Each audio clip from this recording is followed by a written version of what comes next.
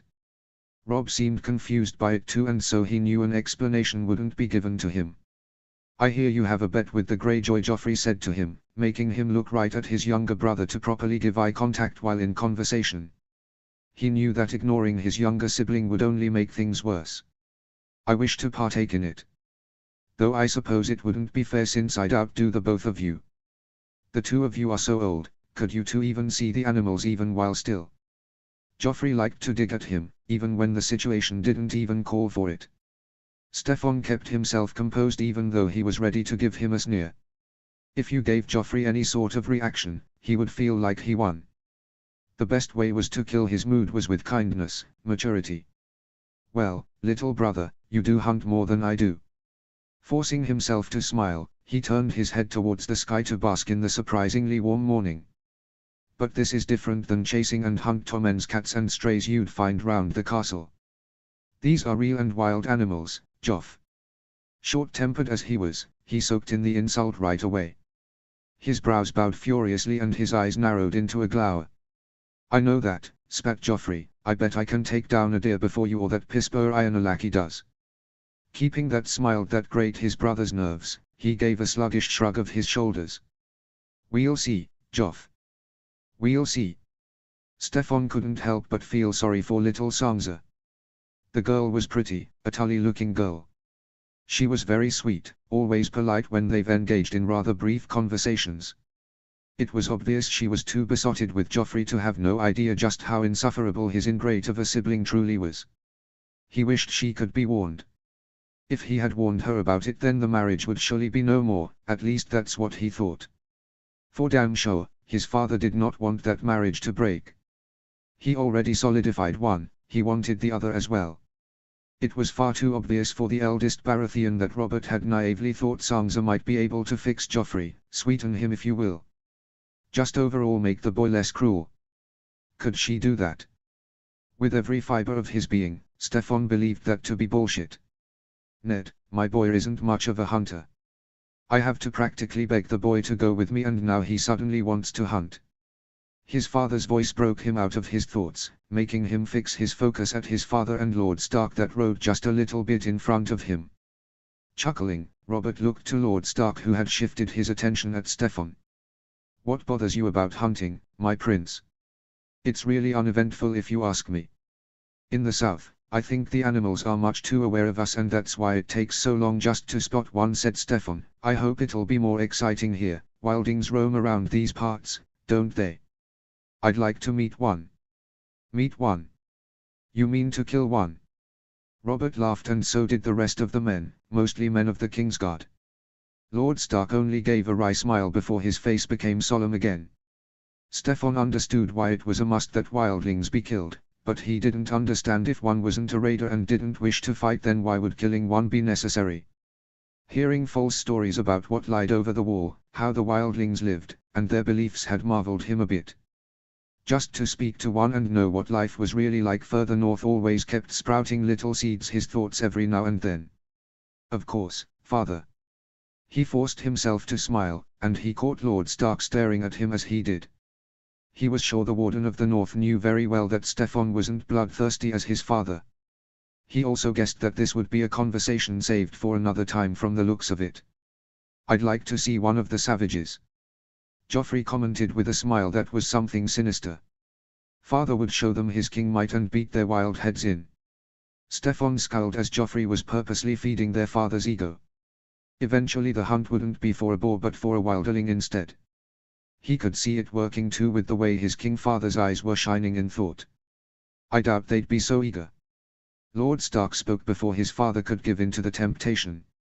I'm sure they know well enough the king has arrived to Winterfell and wouldn't start a fight they know they couldn't finish. That seemed to flare his father's temper down, making Stefan sigh in relief. Joffrey was annoyed by the input, especially since his father seemed to have agreed. They'd do well to fear me.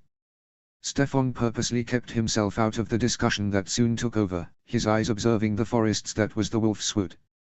When they finally found a good spot to leave their horses, Stefan checked Blacktail to see the Valyrian steel clean and sharp, the whetstone completely keeping it as it should. A sword wasn't good for a hunt, so he settled for the spears that were being handed out. He liked to think himself able with one, just not as mighty as he was with steel. Robb took to a spear as well, Joffrey readying that crossbow he was hardly ever without. Theon counted his arrows, making sure it was enough. Everyone seemed ready before they separated. Lord Stark, his father, and 2 men of the Kingsguard were one group while Joffrey, Theon, Robb, and himself were another. It was probably the worst group seeing as 3 out of the 4 were all competing against one another. Stefan kept his footfalls quiet, slow, and his ears alert and his eyes observing high and low. His hold on his spear he kept tight as he tried to find any sight of an animal. Theon had an arrow halfway drawn, his eyes zipping around the forest. Robb was keeping stealth as he was, even stopping at the faintest of sounds. Joffrey, however, would stop now and again to survey the spot with his arrow completely drawn. Stefan feared that if they came across another person that he might accidentally fire. What surprised him was how quiet the group was. He expected bickering, unnecessary snide comments or something trivial. The snap of the branch made the 4 of them tense. What was that? Joffrey said. Shush. Stefan shushed him as they all began to walk in formation, heading towards the right. They caught the sight of an elk, chewing on what could obviously be assumed grass. Stefan tried to aim his bow, closing one eye to keep one locked dead on it. He could hear the string of Theon's bow as he drawn the arrow much tighter this time and Joffrey aiming that contraption of his. Before any of them could launch an attack, a high squeal came so loud that they all covered their ears. The elk had ran off, leaving Stefan cursing as he winced. When he finally managed to open his eyes and look around, his eyes widened at the sight before. A boar is heading this way. Afraid of a little boar, my prince, teased the Greyjoy, smirking as he did. With a solid kick, he knocked Theon down so that he could fall on the ground and escape the charge the boar was on. It was large, its sharp tusks could have pierced him if Stefan hadn't kicked him. Fucking hell. Seeing how close he was to be the beast's dinner, he didn't hold that look of contempt he did when he was kicked. Scrambling to his feet, he drew his arrow back and fired one, but it only hit the boar's hide and infuriated as well. Joffrey could barely hold the crossbow straight. He was scared and Stefan blamed himself since this was the boy's first hunting trip. Joffrey, calm yourself. He tried to assure him, knowing that their differences didn't matter when their lives were on the line. I am calm.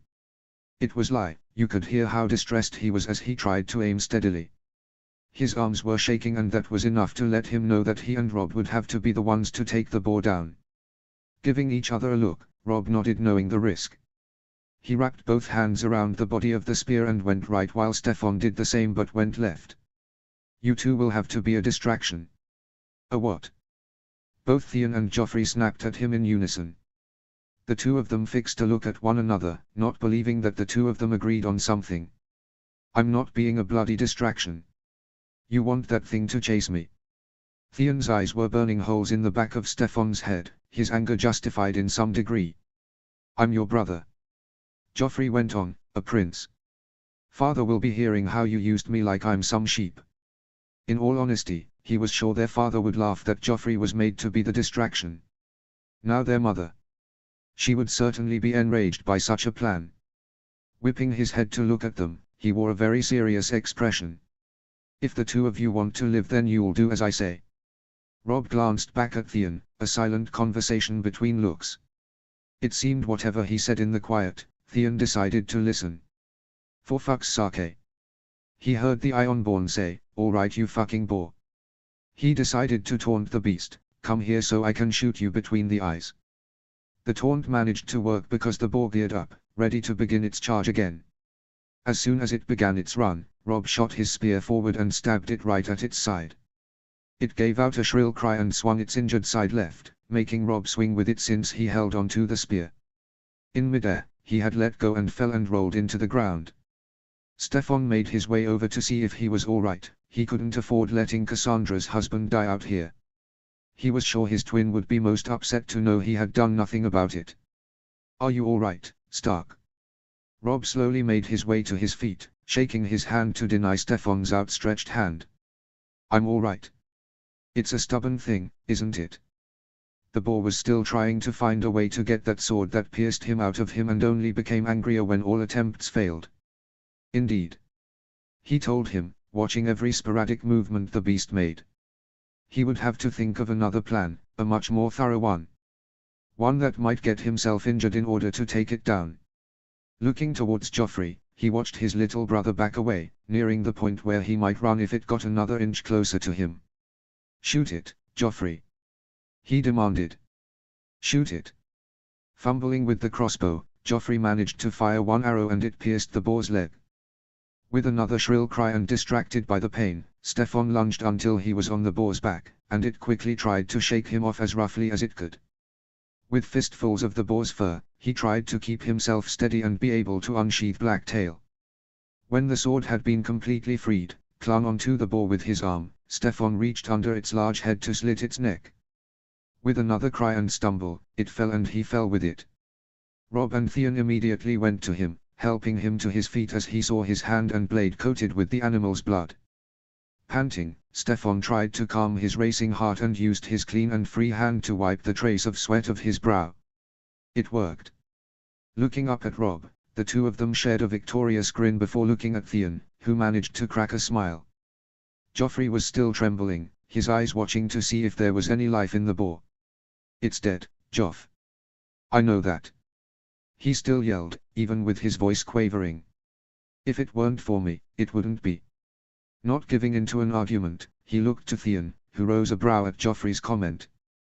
Come on, let's take this thing back to the meet-up. Cersei. Her eyes absently stared the surface of the small, round table in the dining quarter of the guest apartments of Winterfell. Her mind was a muddled mess, mixing with fits of rage and echoes of grief stirring within its depth.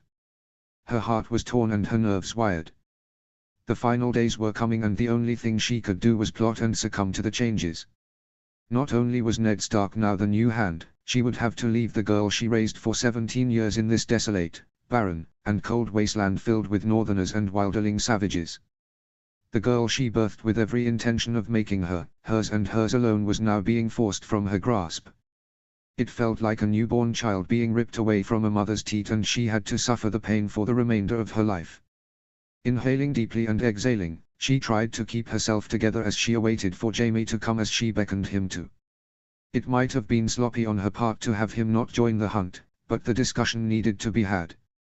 Eventually it would have to be away from here, nowhere near her room for prying eyes and open ears to see and listen. They would have to find the proper place to speak of how they were going to dance around Ned Stark, who was bound to make things hard for them. The door had slowly creaked open and she had saw Jamie standing there, his eyes looking around the room. He motioned her to follow him with a curl of his fingers and she gathered her skirts to quickly follow him. It had been pure luck that nobody had caught them as they quickly moved about Winterfell. The rush of it all reminding her of all the times they snuck around Casterly Rock to find moments of intimacy. He had led her to what was called the Broken Tower. It was said to be abandoned and the only quiet and safe place. As soon as the door had been closed, Jamie turned to look at her. "Let me guess, you're upset about the wedding all over again, aren't you?" "Of course I am upset," she snapped brusquely. "My little girl is going to be forced to stay here and there is nothing I can do about it. All because of Robert and his infatuation with the Starks. Cassie is 17, Cersei." Her eyes cut him a glare as sharp as his own sword. She was bound to be married if not yesterday, but a month or so now or even a year. She couldn't stay unmarried. "It is not about her being married, Jamie." She shook her head, closing her eyes to keep herself calm. "It is about her marrying that Robb Stark and now having to live in this God's-forsaken north and breed him direwolves. She could have married Lancel, I'm sure I could have convinced her." Her twin rolled his green eyes, folding his arms across his chest. "Not even Tyrion or Stefan could persuade her to do that, Cersei. The boy is a spineless twit. Would you really been happy about that? Never mind if he has spine or no, she would have been close to me and safe. You know wildlings roam around these parts and the Northerners could never give her all that she is meant to have. She is a lion. A lion amongst mangy wolves. How could he not see that? How could he not understand this?" There might have been an off chance that Jamie himself was happy that Cassandra would be gone. After all, Stefan and Cassandra weren't his. Joffrey, Myrcella, and Tommen weren't really his either, at least by right they weren't. Stefan and Cassandra had tore him apart when they were born and he once believed that was her choosing Robert over him. It took time to convince him that wasn't the case. He even grew to love them, more than she ever thought he would. Whether it was naturally or forced for her sake, Cersei never knew. She never asked either. "Cassie is a strong girl, Cersei. You raised her so." His voice was soothing, despite the turbulent storm roaming across her heart. Jamie was always calm, he never got himself so angered. That meant he was at the breaking point if he did. "She can survive them better than you fear." Her heart was telling her to believe him. She wanted to believe Cassandra could manage to outwit and adapt to this place. Even if she shouldn't have to, she was feeling sure that Cassandra could. "When Cassie was little, I used the dyes on her hair. It would get rid all the black, all the made her half of Robert's and give her the Lannister gold. Our gold. Then I made her wear the gowns I used to say were for special occasions and watch her twirl in circles for me, showing me the little dances she learned. I thought she looked so perfect, claiming her all of me in those moments." Cersei smiled as she reminisced the girl in her younger days. Her once little girl so short, chubby in face with her green eyes filled with such life. She had possessed such a pure kind of innocence back then. Now it was undoubtedly ruined after being touched by that Stark boy. The smile she wore then turned into a deep frown, the look in her eyes becoming hard as the gem they resembled in color. But then the black would come back. It would start at the roots and eat away at the gold so relentlessly, stripping all that I wanted away. I would hurry to dye it again until I soon realized that even with her mane so blonde as mine, she still didn't look like me. Robert took all traces of me and filled them with him. I cannot find myself when I look at the face of my own daughter. He is all that I see. Even when I held Stefan for the first time, I had sworn that he was yours and mine. I would have never thought when he shone me his eyes, they would be Robert staring back at me. That told me he would always be a Baratheon, never a Lannister. He has my mane, but he has Robert's heart. Robert is everywhere in him, the shape and color of his eyes, the way he stands, and even the way he used to walk and talk when he wasn't the whorish, fat bastard he is now," she said venomously, wringing her hands. "He even behaves like him except he has cunning, more than Robert could ever possess. All I can do is pray to the Father that Stefan doesn't whore and drink like Robert does too." It didn't even occur to her that tears were rolling down her cheeks, leaving her eyes in such quick pace. She quickly used the back of her wrist to wipe her eyes. "They were my honeymoon children.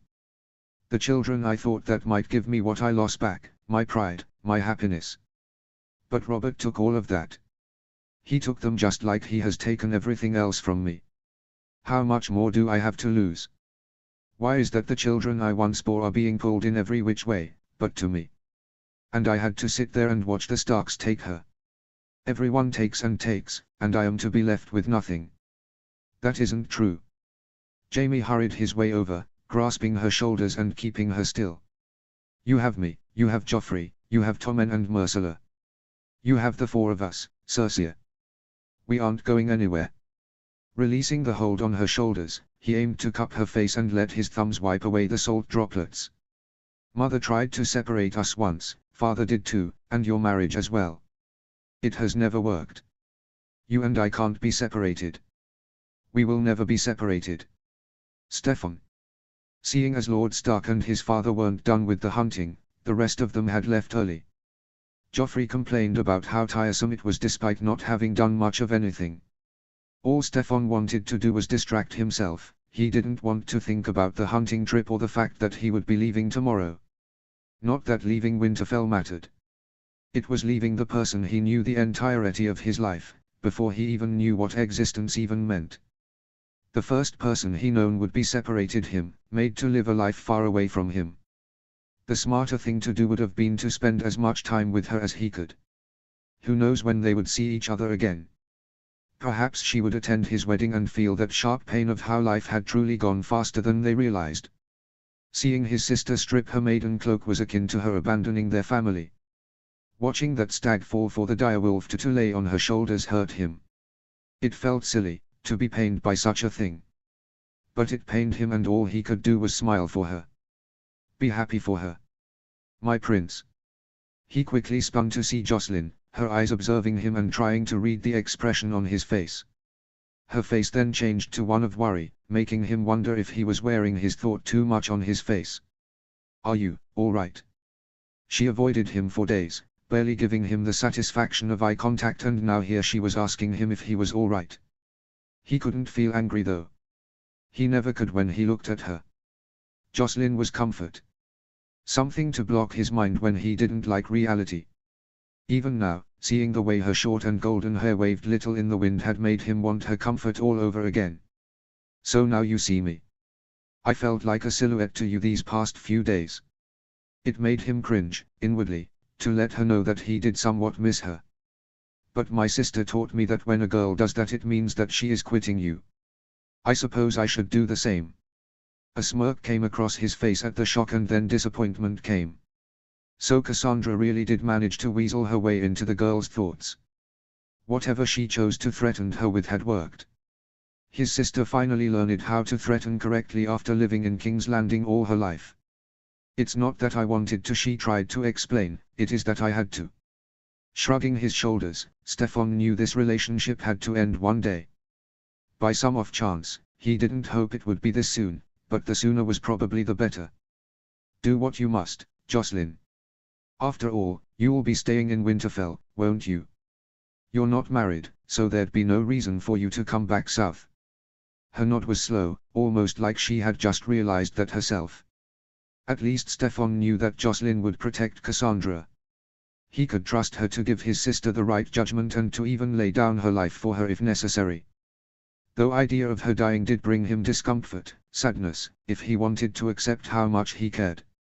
The silence that fell between them was deafening and made him uncomfortable, so he decided to leave first. Where to?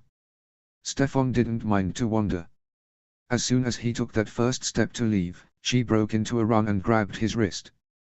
Hitching a brow, his blue eyes looked down at her to understand why he stopped him.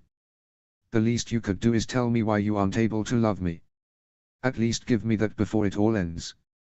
Love is such an inane thing. It truly has no importance to me. His father didn't need love and neither did his mother, so why should he? His father loved one woman. One woman that ruined him to love another. Even as a boy, he did not enjoy songs of maidens that fell in love with valiant men. He did not want to be their valiant knight. No, he'd rather the stories of men who stormed castles, that laid sieges, that took what they wanted, fought for what they felt was rightfully theirs. Love had made fools of men, Men died for love, and he would never be that kind of man. Love made his father a fat and sad man. Love made his mother bitter and unhappy, spoiling her children with the affections she couldn't receive from her own husband. Why love a woman, and if she dies, he'd be tortured by her forever. And if she lived, he would give up his own life just to keep her safe.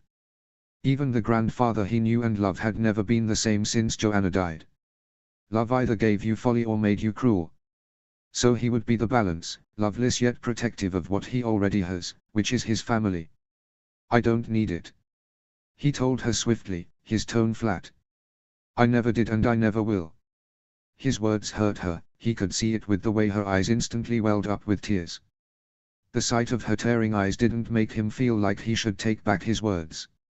As he raised his hand to be kind to wipe her tears, she slapped his hand away. So all you did was use me. Use. Use was such an ugly word. Stefan didn't think he used her, he thought it was a mutual thing. She was fine with it, she said she was, but perhaps her heart got involved along the way. She loved him, and for what? It only proved his point. Love was inane. It might have been better to be cruel, just so that she could hate him and move on. Lying was something he hated to do, but he'd do it to give her peace. That was the least he could do. You're right, I did use you. Jocelyn remained quietly, squeezing her eyes shut as if doing that could hold back her tears. They came streaming down anyway, and she choked out a sob before she pushed him and went running off.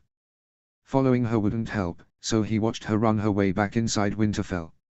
He needed to be alone to sort himself, to rid himself of this guilt, and to wonder if he was really such a bad person. His feet led him aimlessly and he wasn't quite sure where he was going. All he knew was that he wanted to reflect everything and prepare himself for the inevitable tomorrow. Soon he found himself walking down a corridor and going up a winding staircase. Before him was a little landing for a few good steps and then a door. This tower must have been abandoned, and his curiosity made him wonder why. As soon as he grabbed the handle, he only managed to open the door by an inch before he could hear that someone was in use of it. Don't you see the danger this puts us in?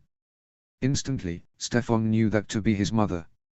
Why was his mother here in this abandoned towers, and who was she speaking to? Danger? What danger could she possibly be in? Robert loves the man like a brother. Ned Stark. How could he be a danger to his mother? What could Ned Stark do that made her need to speak to this person in this abandoned tower? Robert can barely stomach his brothers. Not that I blame him. Stannis would be enough to give anyone indigestion. Is that Uncle Jaime? He knew it had to be. He knew that voice all his life. If he could recognize his mother, then surely he could recognize his uncle. Peeking his head through the crack of the door, he watched his mother glare at his uncle so vehemently. Don't play the fool. Stannis and Renly are one thing, and Eddard Stark is quite another. Robert will listen to Stark. Damn them both. I should have insisted that he name you, but I was certain Stark would refuse him. We ought to count ourselves fortunate. The king might as easily have named one of his brothers, or even Littlefinger, God's help us. Give me honorable enemies rather than ambitious ones, and I'll sleep more easily by night. A sudden very blotchy, blurry memory came to his mind. It felt suppressed, like he made himself try to forget his ages ago. Why was it coming now? What was it? All he remembered was himself young in the corridor of the Red Keep. We will have to watch him carefully, his mother said, obviously frightened. Stefan never heard her so paranoid before. I would sooner watch you. Strange, he couldn't help but think. Come back here. His uncle demanded rather enthusiastically. Many things did not move or entertained his uncle, and so it didn't seem so out of place. But the words were strange. Lord Eddard has never taken any interest in anything that happened south of the Neck. True as it may be, he still didn't understand why did it matter. What did his mother have to hide? Never. I tell you, he means to move against us. Why else would he leave the seat of his power? Move against them. What were they plotting? 100 reasons. Duty. Honor. He yearns to write his name large across the book of history, to get away from his wife, or both. Perhaps he just wants to be warm for once in his life. Sometimes it had gone to amaze him how much his uncle didn't care about most things. Always condescending was he. His wife is Lady Erin's sister. It's a wonder Lysa was not here to greet us with her accusations. You fret too much. Lysa Erin is a frightened cow. That frightened cow shared John Erin's bed. If she knew anything, she would have gone to Robert before she fled King's Landing. Now he tensed at that. Stefan knew something was off about Lady Erin running away. Why would she run when her husband just died? Why did she feel the need to escape so quickly? He warned Cassandra of this and she had no idea about it either, but she had also been uneasy. She understood that something was wrong and their mother knew, and so did their uncle. Lady Erin ran because she knew something that their mother did not want to be found out. When he had already agreed to foster that weakling son of hers at Casterly Rock. I think not. She knew the boy's life would be hostage to her silence. She may grow bolder now that he's safe atop the Eyrie. Disgusting. His mother would threaten the life of that sickly boy. That boy who never unlatched himself from his mother's teat. What did Lady Erin know that was so damning, so needed to be kept secret? He wished they would hurry. He had to know what his mother had done. What did she do where she felt to go to such extremities? Mothers. Jamie said, almost like it was a bitter taste rolling off his tongue. I think birthing does something to your minds. You are all mad. Even the laugh was bitter, like he loathed them. Let Lady Erin grow as bold as she likes. Whatever she knows, whatever she thinks she knows, she has no proof. That silence made his heart quicken its pace, his eyes trying to keep capturing their faces. Or does she? Do you think the king will require proof? His mother asked. I tell you, he loves me not. And whose fault is that, sweet sister? You are as blind as Robert. If you mean I see the same thing, yes. I see a man who would sooner die than betray his king. He betrayed one already, or have you forgotten? Oh, I don't deny he's loyal to Robert, that's obvious. What happens when Robert dies and Steph takes the throne? And the sooner that comes to pass, the safer we'll all be. My husband grows more restless every day. Having Stark beside him will only make him worse. He's still in love with the sister, the insipid little dead 16-year-old. How long till he decides to put me aside for some new Lyanna? You should think less about the future and more about the pleasures at hand. Everything in him stilled. Pleasures. His eyes widened at the sight of his uncle kissing his mother. Stop that. And she fought him, so weakly, slapping him before her eyes softened at the sight of him. All his uncle did was laugh as if he knew that she hadn't meant it. As if he knew she wanted to be kissed by him. All this talk is getting very tiresome, sister. His uncle gripped her wrists, tight, and pulled her close. Come here and be quiet. Stefan's hand forced itself to clamp over his mouth as he turned and ran, desperately making his way out. When he found himself outside, with one violent contraction, all the contents his stomach came emerging from his stomach, up his throat, and out of his mouth. All his quick breakfast and all that he ate the day before was leaving him, the muscles never ceasing their contractions, almost like he was expelling all that he ever ate in his entire life. Everything was such a disgusting lie.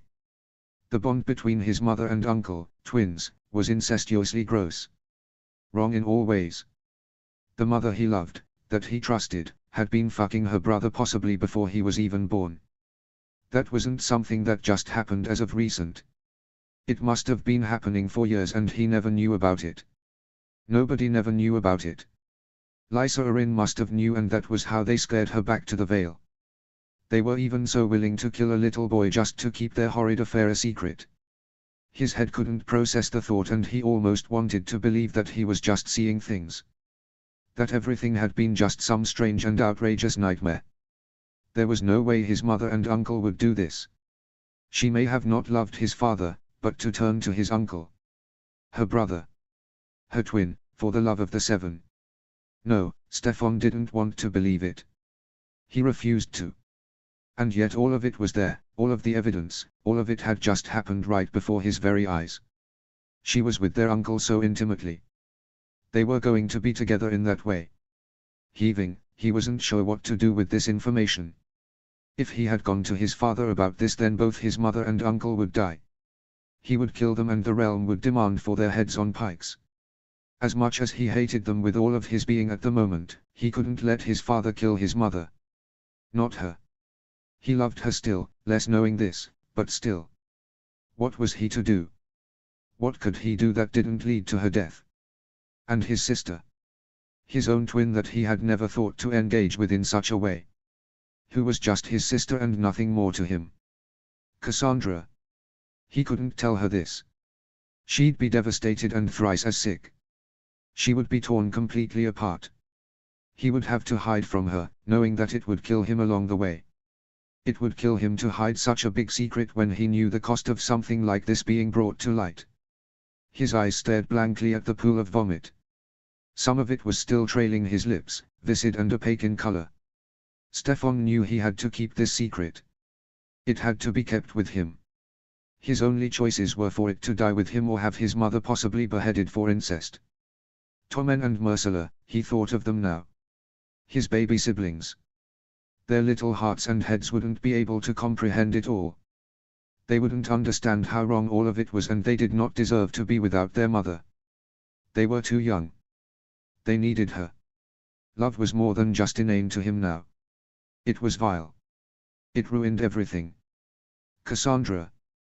The news of Bran's fall had reached her right in the middle of her stitching lessons with the girls. The 5 of them had stood from their seats in an instant, but the Starks sisters ran as soon as they were on their feet when they heard that he had been carried to his room. Myrcella had been scared, needle and embroidery hoop in her now trembling hand as she gazed up at her with fear-coated eyes. Cassandra instantly knew that she would have to stay behind for her, bending down and rubbing the girl's head, hushing her with lies since she had no idea what was truth. All she could do was soothe her with distractions. Part of her hoped that young boy's fall had not be terrible and would not give him the taste of the stranger's kiss.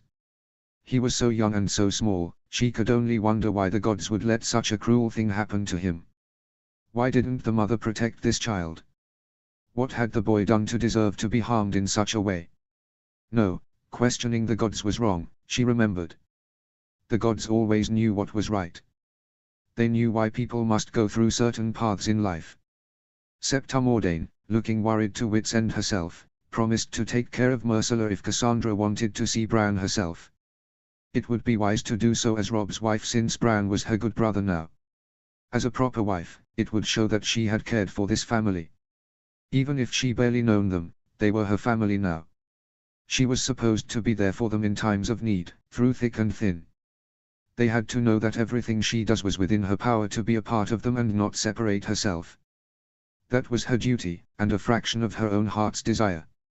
Picking up the skirts of her dress, she had quickly made her way down the hall and to the great keep. She had caught sight of her brother, standing in the corridor looking freshly horrified.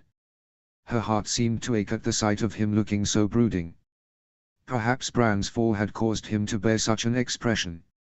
Cassandra soon hurried her steps over to him and he backed away from her like she was some sort of giant flame closing in to burn him. Hurt by the sudden distance, it lessened when he realized it was her. Stefan. He hadn't moved away again. She slowly went to take his hand. Are you all right? You've heard of Bran's fall, didn't you? He kept his eyes to the floor, seemingly dazed. I just heard about it. He said monotonously, I'm really just shocked is all. For someone to be in such a shock, it sounded like he held no emotion. Had the news numbed him? It was scaring her, the way he looked and how he spoke. It wasn't like him at all. He hardly looked so uncomposed. Her brother, her strong brother, seemed so lost, unconfident. Something else is going on with you, I know it. She told him fiercely, what is really wrong, Stefan? His eyes slowly lifted up to look at her, staring her straight into her eyes.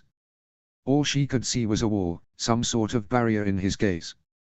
It was as if he was hiding something, stopping her from trying to read him. Her frown became deep at the sight and she continuously roamed his face to see just the tiniest signs of what was wrong. I feel for the Starks. He went on to say, that's all. Bran is just so young and has so much of ahead him. I keep thinking, what if this happened to Tommen? She became rigid. The image of her baby brother falling from a tower and to the hard ground below had hit her. It had hit her hard. Her chest became heavy with an invisible and insurmountable feeling of weight. When you thought of someone dear in such a situation like that, of course you'd be so despondent. But it was selfish. It was selfish to only feel sadness or pity when it was closer to home. But it didn't happen to Tom and Stefan. This wasn't about their brother. Tommen was already safe and unharmed. This was about Bran and only him. It happened to Bran, and Bran needs your prayers and your thoughts. He needs you to think him well. Don't you already know by now, sister?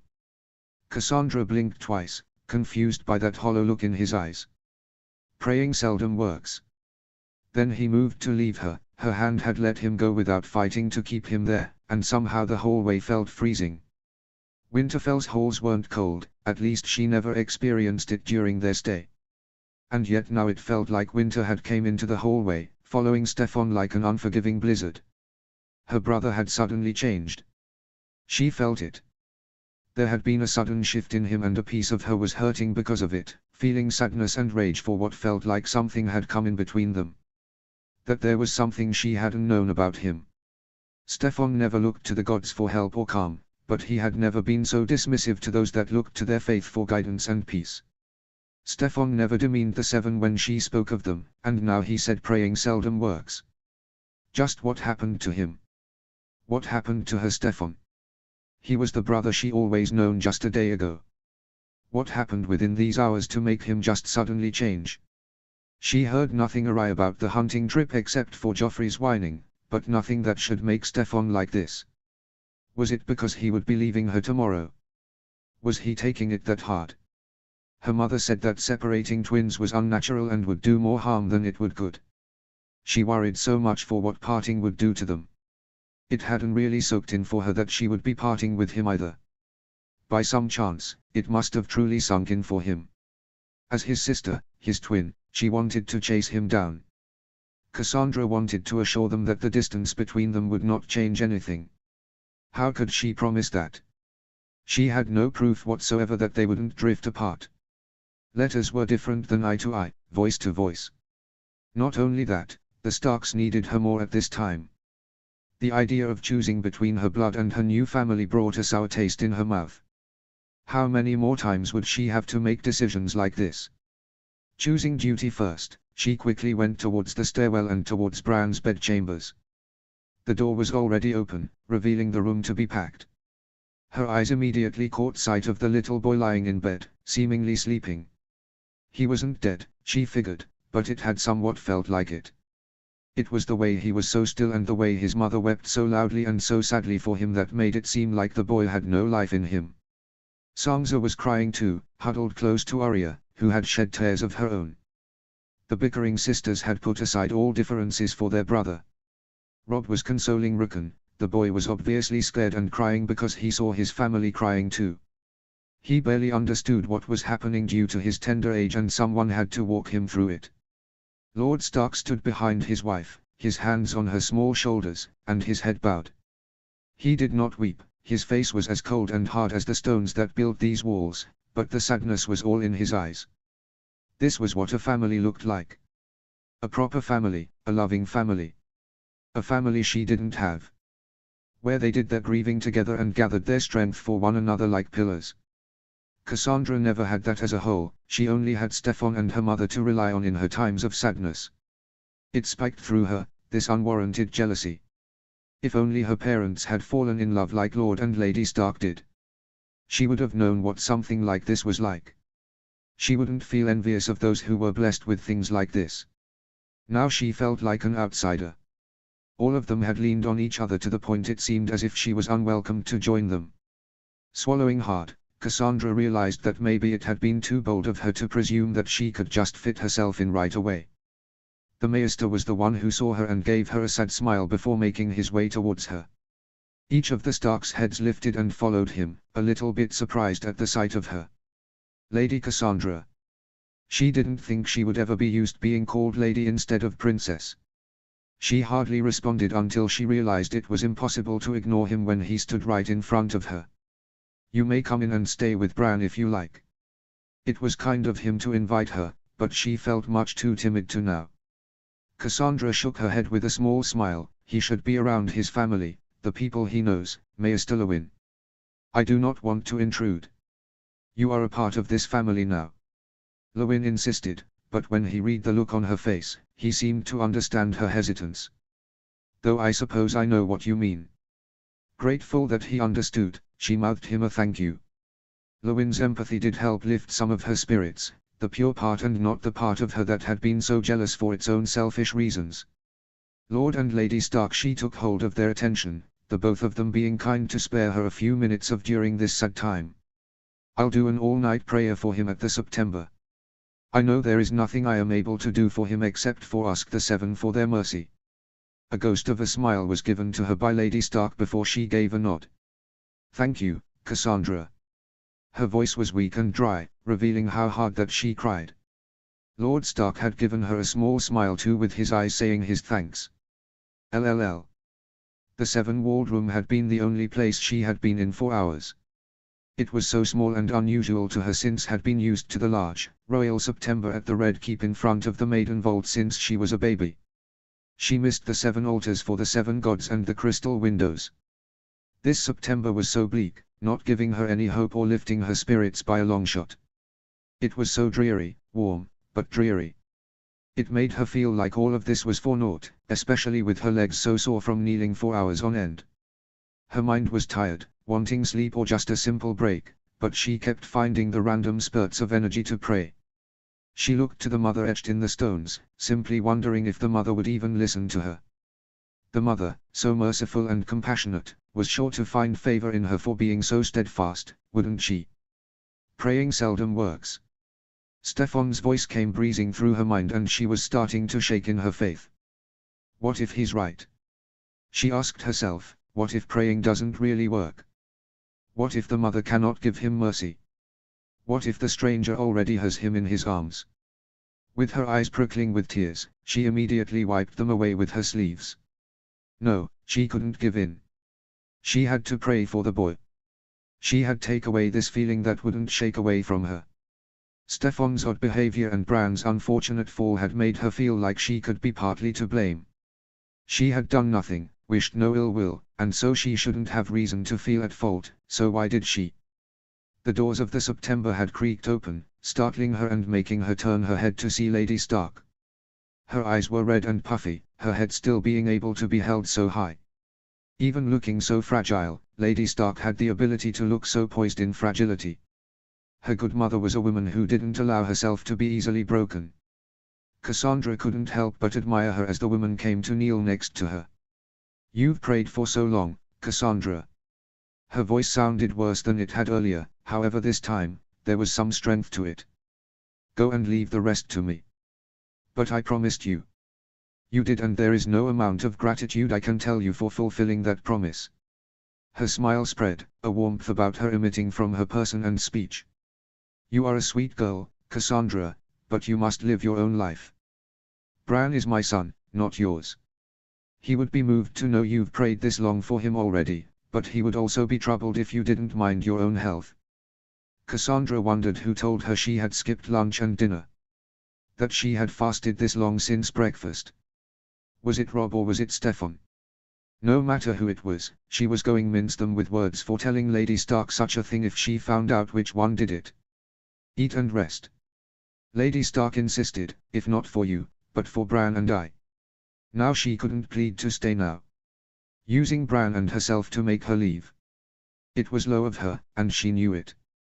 She looked as if she didn't necessarily want resort using herself and Bran, but she knew it would work. Cassandra frowned and nodded obediently, gathering herself to her feet once the woman let go of her hand. Robb is worried about you.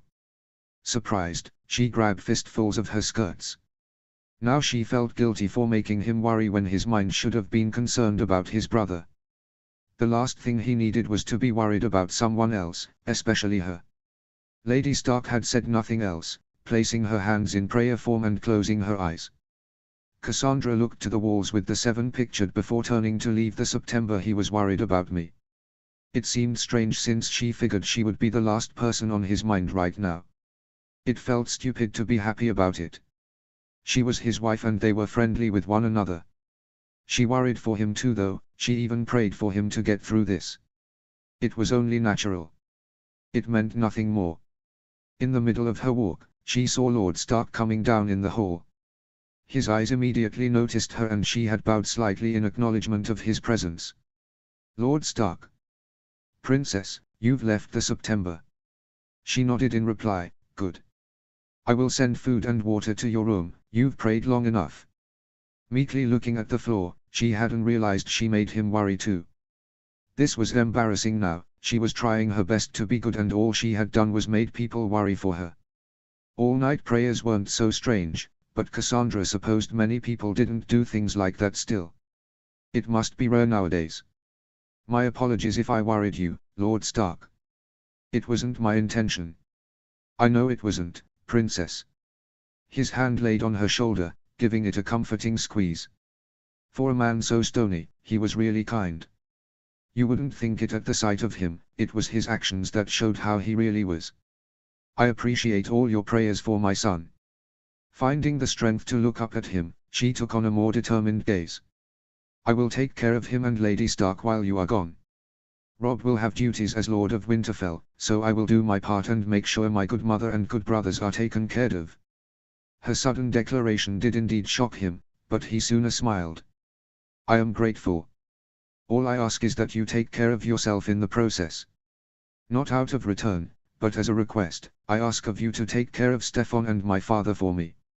My father is blind and my brother takes on too many responsibilities at home and pressures himself too much. I know you will be filled with duties and you care for my father like a brother, but I am worried since I am not around to protect either one of them. He nodded understandingly, smiling as he did. I will pick up where you left off, Princess. Stefan and your father as well as the kingdom will be my priority. Your father entrusts me to make the kingdom at its best when your brother takes the throne. I won't let none of you down. Biting down on her lip, the former princess held back any tears of relief that tried to well up. Her eyes crinkled as she smiled, nodding fervently. Thank you. That's all I really want, my lord. Thank you so much. Out of happiness, she embraced him. She embraced her good father that she had laughed and danced with on her wedding. There was so much she didn't know about him and she wouldn't have time to since he would leave south. Lord Stark returned her embrace, rather awkwardly, before she did him a favor and let him go. No longer troubled by small matters that filled her head, she entrusted Ned Stark with the people she loved. He left her with a goodbye and she watched him walk down the hall. Going where? She didn't know.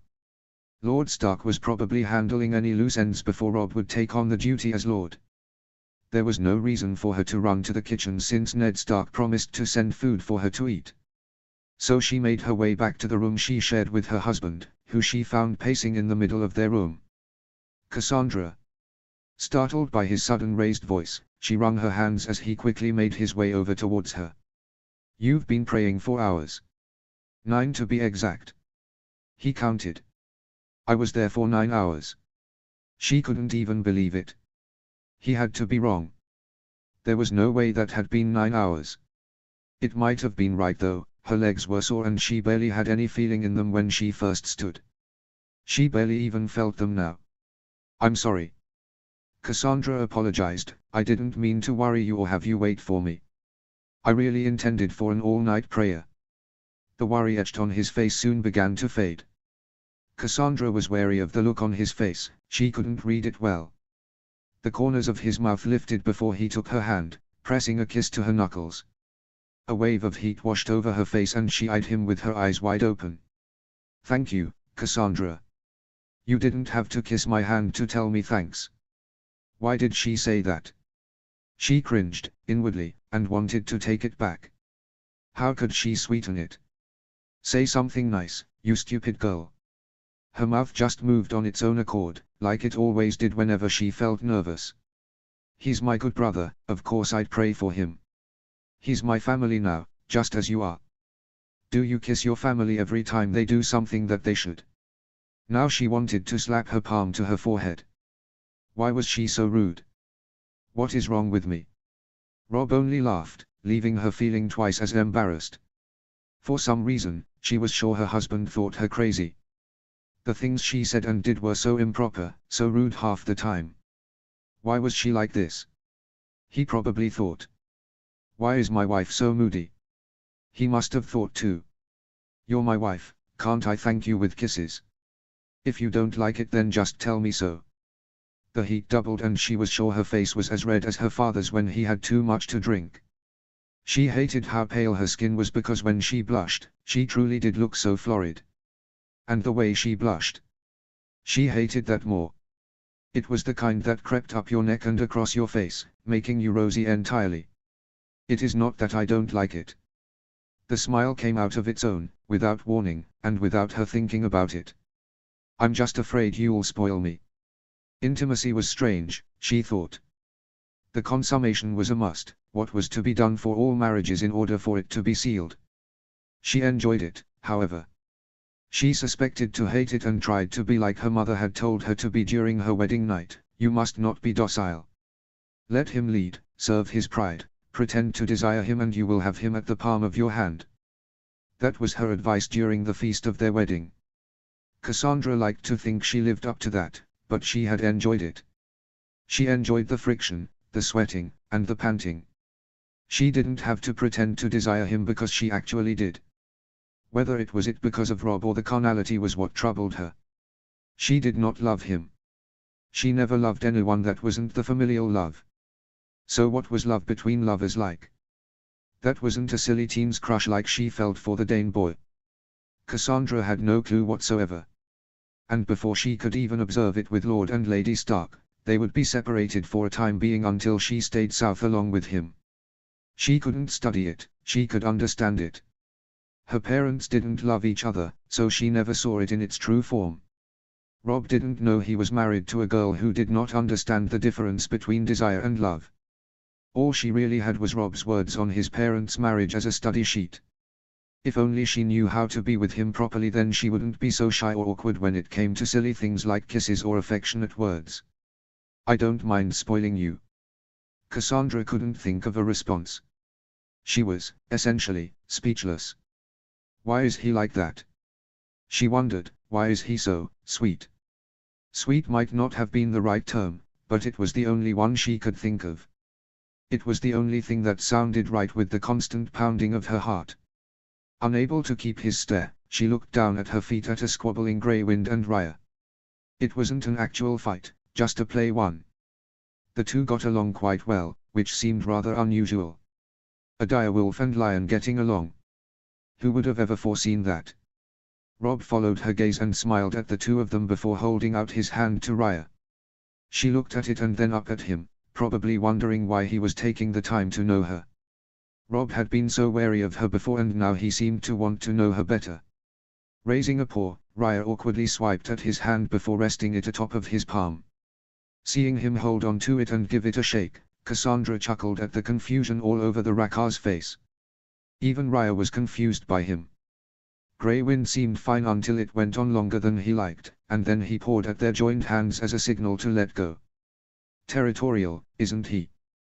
The once princess commented with her brow arched. I hope you're not the same. His laugh sounded nervous, giving her reason to not believe it. Of course not. She didn't believe it for a second. Cassandra scooped her lion into her arms. He's a liar. Don't trust anything he says, Raya. All he heard was a purr, the lion too much enjoying her petting than worried about what she was saying. A knock came at the door and Rob went to open it. A servant with a tray of foods came in. Lady Cassandra, Lord Stark says you wished to eat. Nodding, she smiled as they began to put bowls and plates on the available table while Rob curiously looked down at what she was served. Her eyes remained glued to the small bowl of candied almonds out of everything else. How did your father know I like candied almonds? He didn't. Confused, she turned to look at him with her brows knitted. I did. I asked for a bowl of them. I saw you eating them by the handful in the Great Hall. Your mother told you 3 times to stop eating all the almonds and then you snuck some more. Now she wanted to hide, wondering how she missed him seeing her do that. Burying her face against the Rakar's side, she tried to think that if she wished it more than once she would disappear. You were watching me. Why was he watching her? Why did he have to see that? It was our wedding. He said matter-of-factly, why wouldn't I watch my own bride?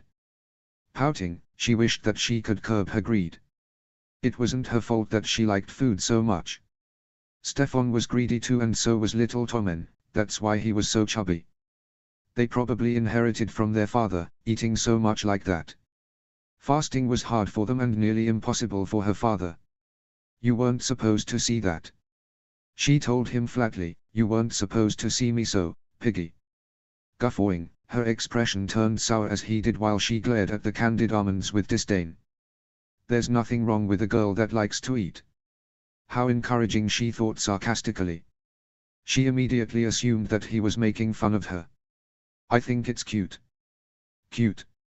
How was being greedy cute? He didn't worry that she would get plump. Her mother always said a woman too big was undesirable. A woman fleshy must have it in the right places. All her weight went to her thighs mostly. It was sword training that kept most of the weight she probably should have gained off. Yes, it's cute to me. He stood by what he said, seemingly not taking it back like she would have thought. She thought it to be some joke, but he was serious about it. The idea of him finding it cute, while peculiar, had made her happy. In a way, he was accepting of part of herself that her mother always hated. The stew is going to get cold, he warned as she placed the lion down back on its feet. Raya's probably hungry, isn't she? I'll feed her while you eat. With a curl of his fingers, he motioned for both lion and wolf to follow him, and they did. Cassandra watched the animals scamper out of the room, following his trail to probably get themselves a good-sized piece of meat. He left her in their room, still stunned, overwhelmed, really. He thinks it's cute. She spoke aloud, staring at the candied almonds as she picked up a spoon for her soup. Fighting not to smile, she stared at the healthy snack fondly as she gave her body the meal it deserved. Stefan. Today they would be leaving Winterfell to ride down King's Road and back home again. Home. He thought acidly, a pit of chaos, incest, and lies is what it really is. That place would never be the same to him again with him knowing the truth. He could barely stomach looking at his mother as well as his uncle. Now he would have to be forced with their presence on the way home. What was even worse, that Uncle Tyrion wouldn't be there either to distract him. He would be journeying to the Wall for a short while before he returned to King's Landing. Roughly 200 people were preparing for departure, and Stefan would have to sorrowfully part with his twin. He waited for her by his horse, watching her leave the castle with her eyes droopy and a yawn leaving her every time she blinked. An all-night prayer, Cassie. The gods can't help Bran. If they wanted to help Bran, they would punish mother and uncle. They are the ones who did that to him. They should have punished them sooner for their incest. I might just have to be the one to do it. And yet another secret. As soon as he found out Bran had fell from the broken tower, he knew the boy had been undoubtedly pushed. If they were willing to kill Robin to keep Lady Arryn quiet, then they had the gall to push a young boy from a tower to keep him quiet. Just more reason for him to hate, and even more reason for him to hate himself for keeping this all quiet. What kind of person was he now? A terrible person. He was truly terrible, and the guilt wouldn't leave him. It would plague him all his life, and he wasn't sure if he could handle such a thing haunting him for the rest of his life. How could he pretend to not know? To act as if nothing had happened. To act as if what happened to Bran was an unfortunate accident. His sister went to their father first, just like he knew she would. He smiled at the open sadness she shared with him, knowing that she'd miss him more than she would have expected. Their father lifted her in a bear hug. If it had been any tighter, then he would have crushed her. All she could do was sob into his shoulder like a girl seeing their father off. Then their mother waltzed over, cooing her with probably lies and false sweetness.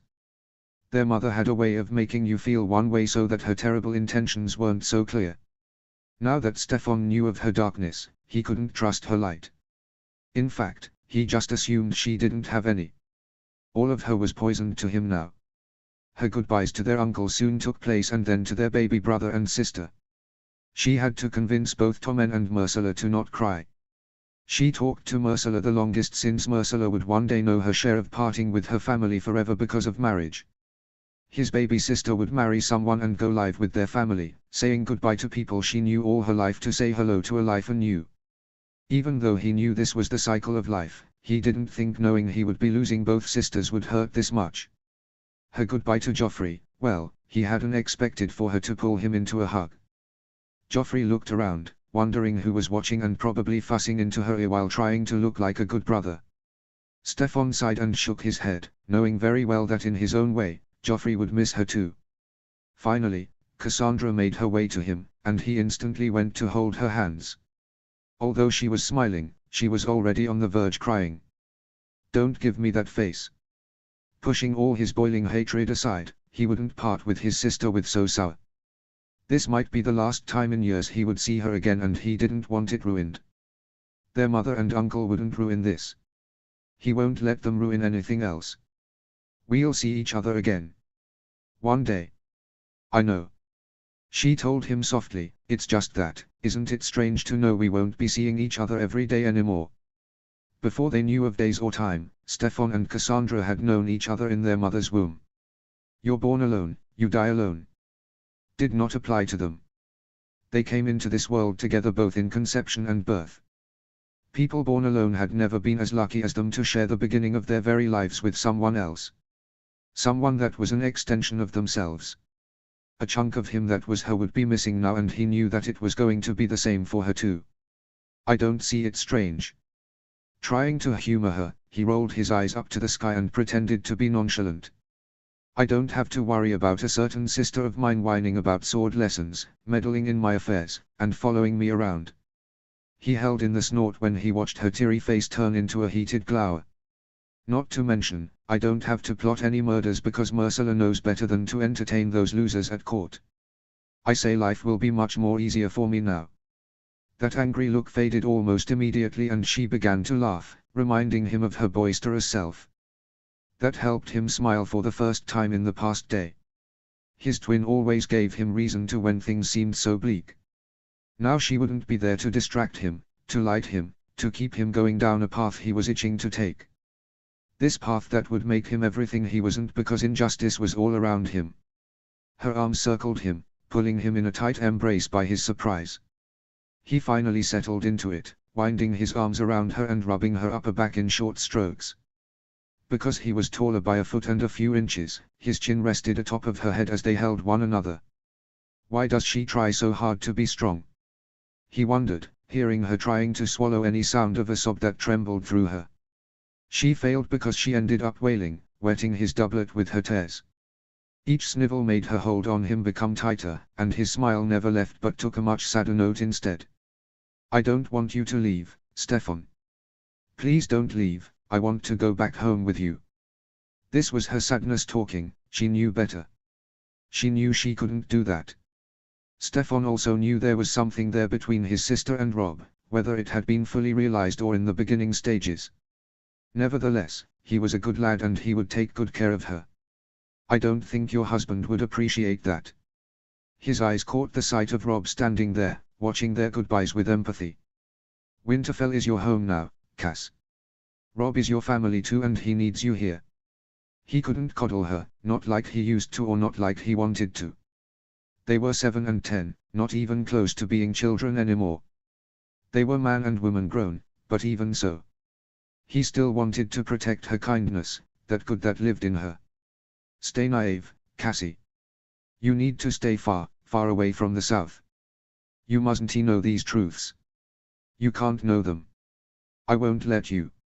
He kept that to himself, knowing that things were going to change.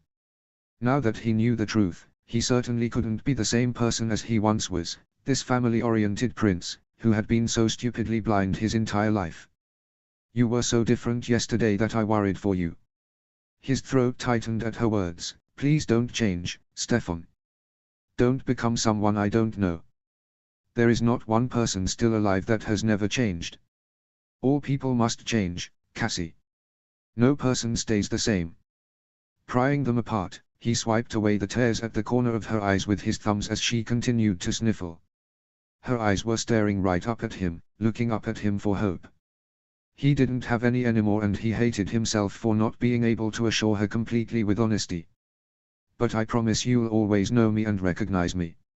Another lie. Another lie I have to tell to you. Without a doubt in his mind, he knew things were going to change. He was going to enforce these changes too. Now that he knew the truth, he certainly couldn't be the same person as he once was, this family-oriented prince, who had been blind his entire life.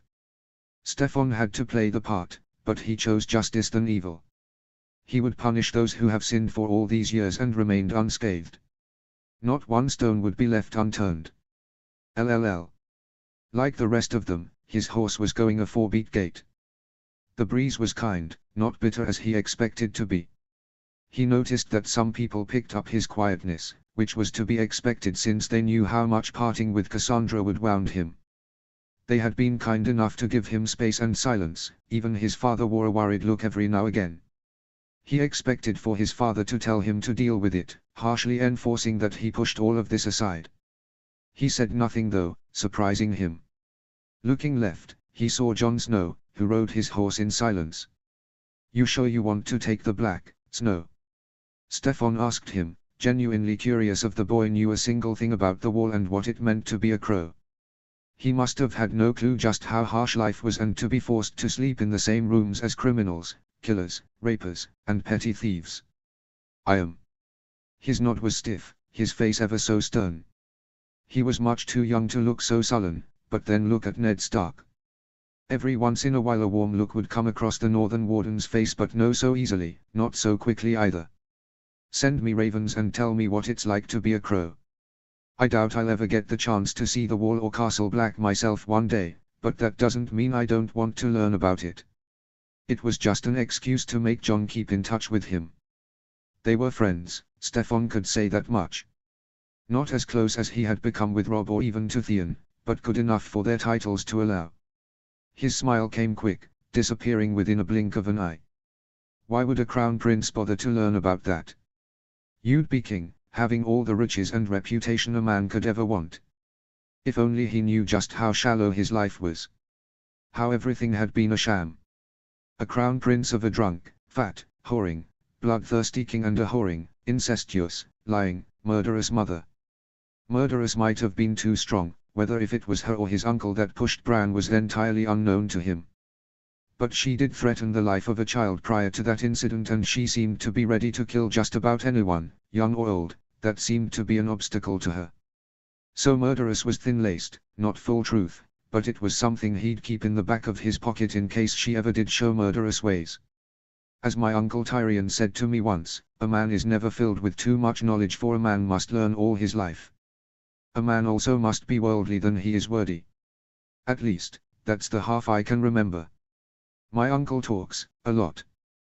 Jon chuckled as Stefan truly did forget the rest of that piece of advice. There was so much his uncle taught him that it was hardly possible for him to remember it all. He supposed that Jon and his uncle would get well acquainted with one another since Tyrion would be taking a trip there as well. How long his uncle would stay? He didn't really know that much himself. "I see nothing for me but the black." The prince could gather what he meant by that. The way you were born shaped your entire life, and being the bastard was the worse of the draw. Stefan had no idea how he struggled, and so he had no right to assume that taking the black was an extreme. Whatever brought him peace was the right answer, and he thought it long enough and stayed true on that path. "Do you see anything but the throne? All before me is the throne." Even if Stefan didn't want it, he had to claim it. He was groomed to be king since birth, and his father expected it of him. His father expected solely on him being king since he was born. There was also the fact that Stefan wouldn't dare allow Joffrey to be king with their mother whispering in his ears, influencing all that she desired. The realm did not deserve to be subjugated by two tyrants. The people deserved better. They changed the subject to another matter, speaking about days of old.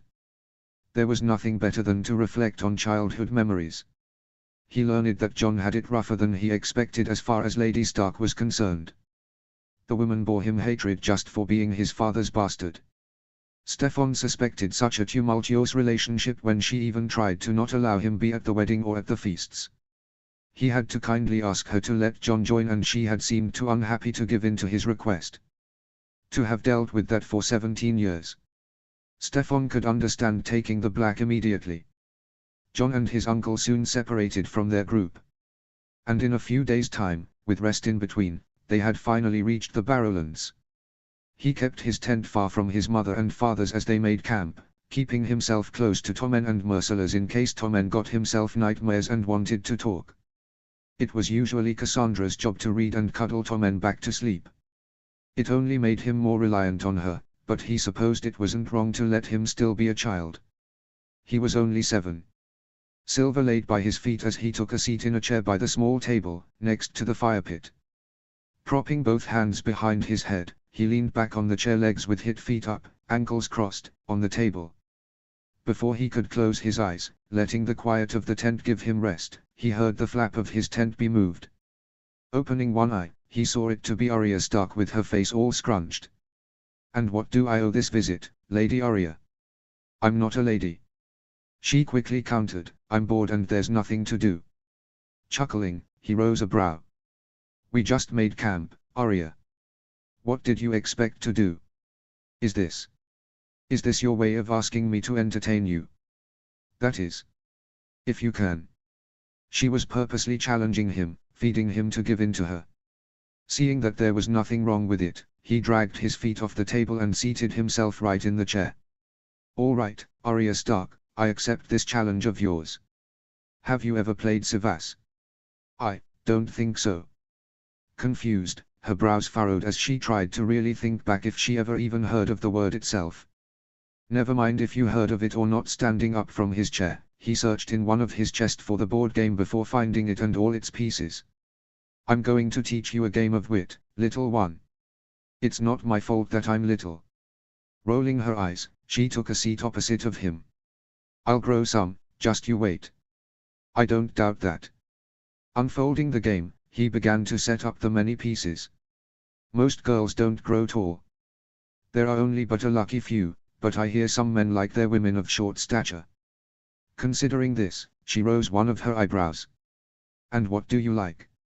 "I like many things." She didn't like his mysterious. In fact, she seemed to loathe it. "Matters not if she be short or tall to me." She liked that better. "So you're not picky?" "Not at all. Even if she was fat." Finding her curiosity quite adorable, he didn't mind if she kept on prying. It could have been because of the fact that he had siblings of his own that he didn't mind when a child asks so many questions. "I still don't mind. If she was skinny." "Still don't mind. If she had a big head." "Still don't mind," he said for a third time as he raised his eyes to look at her grey ones that were staring at him. Stefan knew she was going to keep on going and smiled at the fact. Even if she was missing 2 front teeth. "Still don't mind. Even if she farts a lot. Like, all the time." They named her the Lady Breakwind because she farts so much. Stefan burst into a laughing fit. "Arya too. Then I'll definitely make her Queen Breakwind." The young Stark hunched over, her arms wrapped around her middle as she laughed until she cried. The realm would lose their minds to have such a queen represent them. What would the rest of the world even think of them with their queen having such a reputation? Smiling now, she looked down as he had set down the last tile piece. "So what is this about? What do you do?" Her eyes gazed back up at Stefan, who was looking down at the dragon piece. "Sivas is a game that was made in Volantis. It isn't quite well known to most in Westeros, but I'm sure it'll catch on." In order to get her completely interested, he had to make the game seem special. He knew he caught her then, saying how rare the game was played in their lands, her mind truly fixed on it now. He was telling her truth, however, it wasn't really played that much in Westeros. In fact, he was sure most people never even heard of the name. He placed the last thing the board game was missing, the screen in the middle. "This game is about strategy, making the mind strong. It's a war based on intellect." Arya rose a brow at this, still quite confused. "Because you never know just what your enemy might do, only leaving you to guess, you have to make sure that every move you make is important. On your side is your homeland and on my side is mine. The both of us have 10 pieces of units and 32 pieces of tiles of our own. I know some of these units. She told him excitedly, that's a catapult, some spearmen, crossbowmen, and a dragon. All correct. The dragon is the most powerful piece of the game. He explained, the reason why is because the dragon is able to do more than any of the tiles of the game, but even with its power, it can be stopped. A catapult can end a dragon, removing it from the board, and so can a tray bucket. If the dragon is so strong, then what is the objective? What does the person have to do to win the game? You have to kill the king, or at least capture him if you want to be merciful. Arya raised her brows, then nodded, seemingly satisfied that her question had been answered so simply. It also could have been the fact that killing the king seemed to make the most sense in this sort of game. With some further explanations of the limit of movements each tile can move, and if a dragon can move over mountains, or if tray bucket or catapult had to move in order to fire. He was starting to see that the girl was picking up to the game rather quickly, using quick thinking and wild guesses to leave him having to think much more carefully with his next choice. Arya's only problem was her impatience, which often got a tile taken from her and her getting frustrated in the process. They played the game for several rounds, Arya managing to win once on her own and the other through some riddled hints from him. It almost reminded him of Cassandra, who had taken to the game as quickly as Arya did. His twin had always managed to move the king meticulously, knowing the king's limit as not just a piece but as a man. Most people used their dragons so willy-nilly, thinking because it was a fire-breathing beast that it was unstoppable. Stefan had always known since he first played that a king could outmaneuver a dragon if he was smart and forbearing. The king must know that he might lose some men and some land or even everything in order to win. By their fifth game, he received some more company. His eyes lifted from his side of the board to see Ned Stark come walking in. The first thing the man did was look at his daughter, Arya. He seemed shocked to see her here, her eyes were still trained to the board, still as if she hadn't heard her father call her name. I've been looking all over for you. My apologies, Lord Stark. He raised an uneasy hand. I've taught your daughter the game of Savas and she seems quite taken to it. Glancing back at Arya, he gave her a smile. She beat me twice. Smiling back at him, she then turned to her father and gave him a rather nervous, toothy grin. Sorry, I didn't tell you where I was going. I was bored when we made camp, so I came to Prince Stefan and he taught me how to play. Relieved more than angry, he nodded and smiled at his youngest daughter. Savas. I've never heard of that before. Pulling up a seat, the Warden of the North looked down at their game with curiosity. He looked Stefan's side and then at Arya's, possibly noticing that neither one of their sides mirrored each other's. Why are both your sides so different? The rivers and the mountains aren't in the same places. Because we are warring within our own homelands, quickly explained Arya, now thinking of herself as Savas expert. His land is different than mine, so I have to figure out the layout in which he sends his men and other things. He also has to do the same with mine. Nodding understandingly, he watched them complete their last game with interest and patience. Stefan had made the last move with his ranged piece, using the catapult to kill Arya's king. What? No way, that's not fair. She shouted angrily, throwing her hands in the air before folding them after her fit. And that completes our fifth round. You've won 2 and I 3. Amused by his daughter's frustration, Lord Stark placed a hand on her head to comfort her. This also means it is time for you to eat some dinner and prepare for bed. He gave her an expectant look, although warm, it wasn't one to be argued against. Huffing, she nodded obediently before looking back at the Baratheon prince. Thanks for teaching me how to play Savas. We should play it again. Anytime you want. Pleased to hear that, she left the tent, leaving him alone with Lord Stark. Stefan turned his attention back towards the warden. Would you like to play? Not today, my prince. His grey eyes looked over the board in thought before decidedly focusing on him. There is something I wanted to discuss with you. Unsure of the severity of the discussion, Stefan furrowed his brows and straightened up in his seat. What troubles you, Lord Stark? One of the servants saw you vomiting outside near the broken tower back in Winterfell. They were concerned, as am I. Are you well, my prince? Stefan kept his expression schooled, not showing one bit of shock that someone told him of this. In fact, he managed to move his lips in a half smile. I'm in good health, Lord Stark, if that is what really concerns you. I've simply ate too many mixed up things that day and it came back to haunt me after the hunt. I should have been wiser to think my stomach could hold eating all the foods I was far too eager to try. He made sure to look him in the eyes as he said this, knowing that any sort of aversion would make it all seem like a lie. It was hard though, looking into the grey eyes of the Lord Paramount of the North in order to say his lie was truth. It felt like Ned was looking for any sort of trace that anything he had said had been a fabrication, but he wouldn't find any. King's Landing made liars of men and women alike, and Stefan was no different. He could lie with a straight face, stronger than he ever could now than back then after discovering some horrid truths. Nodding, accepting his words, Ned Stark shifted his focus away, back to the board rather absently. I hate to admit it but I'm much piggy as my father is. Me, my twin, and Tommen all seemed to inherit that from him. My mother, Myrcella, and Joffrey picked up self-control when it comes to food. At least he had been truthful about something, despite how irrelevant it was.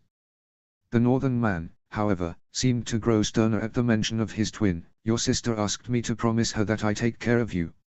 Now that shocked him, his eyes widening at that. She says you put too much pressure on yourself. I know it must be hard for you and you might have no person to turn to when these expectations seem to overwhelm you, my prince, but you can be sure that you can come to me for help. He was moved by the offer, still shocked that it had been given. His twin was the only person he could vent to, seeing as it was their father that laid so many responsibilities on him. Their mother, before he knew of her corruption, didn't help because she thought that taking them away or lessening them would change things when all it did was annoy his father more. Cassandra would help, and when she realized he didn't ask for help, she listened like he wanted. He didn't realize that he had nobody to talk about things like that with anymore, since trusting anyone with your worries often lead to it being said back to the ears of those you never wanted it to get to. I am grateful that you are offering yourself to help me, Lord Stark. He may have not known the man, but he knew he could trust him. If his father trusted Ned Stark this much and with the kind of reputation he had, he knew that he could too. I will come to you when I need your advice. I didn't know my sister was still meddling with my life, even without her being around. With a titter, Ned Stark nodded. That's what family does, my prince. They help you, even when you didn't ask them to. Speaking of family, Stefan cleared his throat. I couldn't help but overhear you and my father speaking of the Targaryens earlier. There wasn't a look of surprise on his face like Stefan thought there would be. So you heard that? I did. Nodding, he crossed his arms. You cannot convince my father that the Targaryens deserve mercy. Just the mere mention of them makes him go mad, like his eyes start to storm and this heat comes off him. He gets so belligerent that you know that talking to him will either piss you off or wish you never spoke to him. You've spoken to him about the Targaryens before. Did he? He spoke of them once and he swore his father breathed fire like a dragon himself. He hated recalling that. It had made such a big argument that they hadn't spoken to each other in a solid month. I did. I told him same things as you did, that they are innocent and to just leave them be.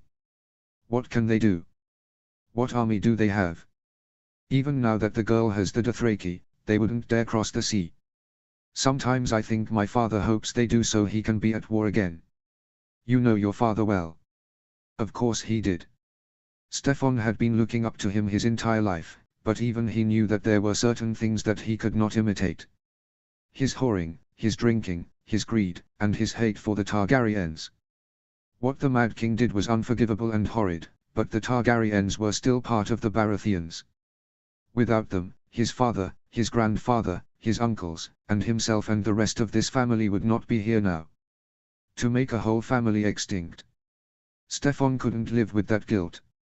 He could scarcely drink these lies he made.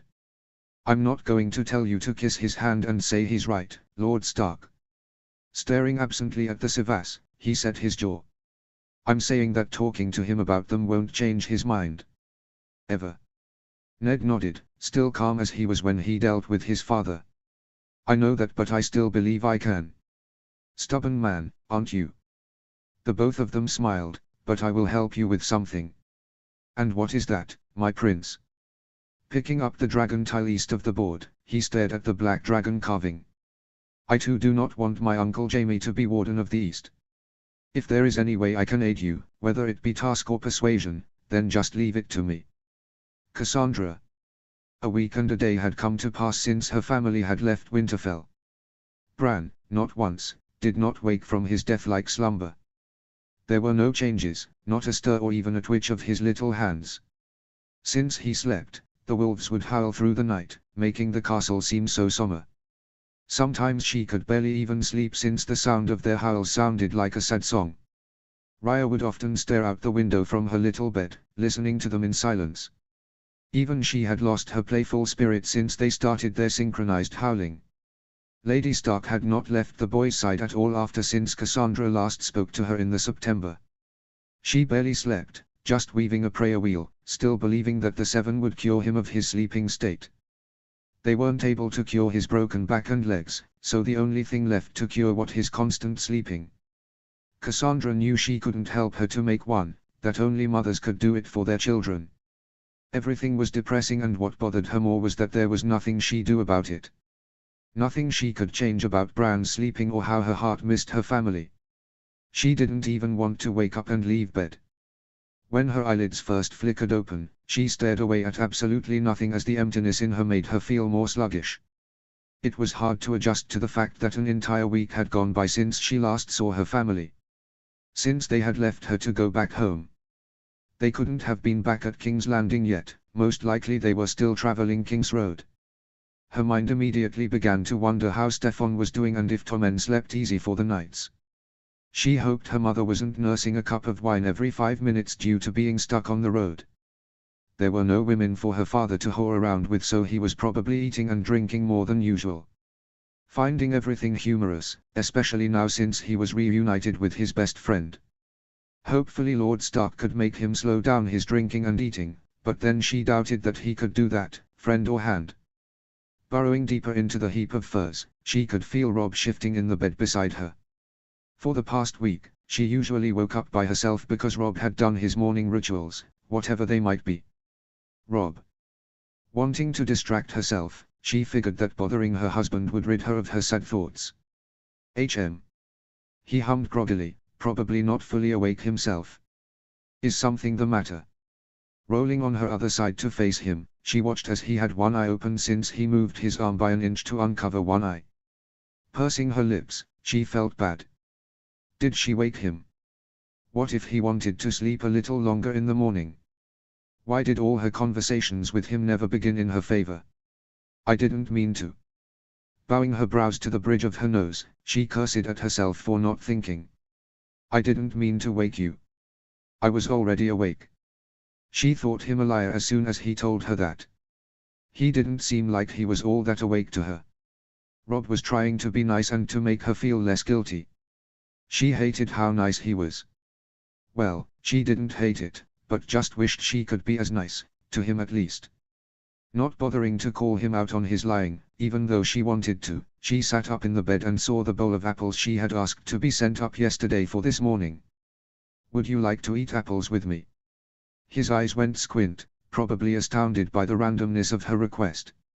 Apples. She nodded in reply as she climbed out of the furs and crawled to the edge of the bed, grabbing at the tray and the knife. Resting the tray on the bed, right in between them, she watched her husband lift himself up with curiosity as she began to cut them. You could have asked the cook to peel and slice them for you. No, she wrinkled her nose, I'm going to cut them special. I also wanted your advice on whether Rickon would like these. She had gotten somewhat close to the youngest Stark during the week she lived here. Like she promised Lord Stark, she was going to take care of her good brothers and good mother while he was away. She wanted to give Lady Stark her proper grieving time, a week's time at most.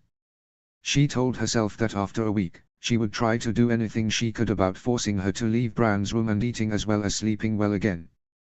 While she tried to plan that, she took it upon herself to make sure that Rickon didn't feel abandoned. He was hesitant, at first, rather wanting to follow Robb around the castle with tears and wails. It was until she couldn't stand the sight of him so torn and confused that she decided to be his distraction. He took to her because she told him stories of foreign places that she learned about from books and her uncle. As long as she told him things unknown to him, it helped him want to get to know her because he liked to learn about new things. By the time she was done cutting the apple, she had made them shaped like rabbits, like a Yiddish cook they once had in King's Landing had shown her. Rob picked up one, eyeing it with surprise. A rabbit made out of an apple. For a girl that doesn't know how to stitch, I didn't think your talents would range in foods. Frowning at his jab, she snatched it away from his hand and shoved it into his mouth. If you're going to insult me, then you can go back to sleep, my lord husband.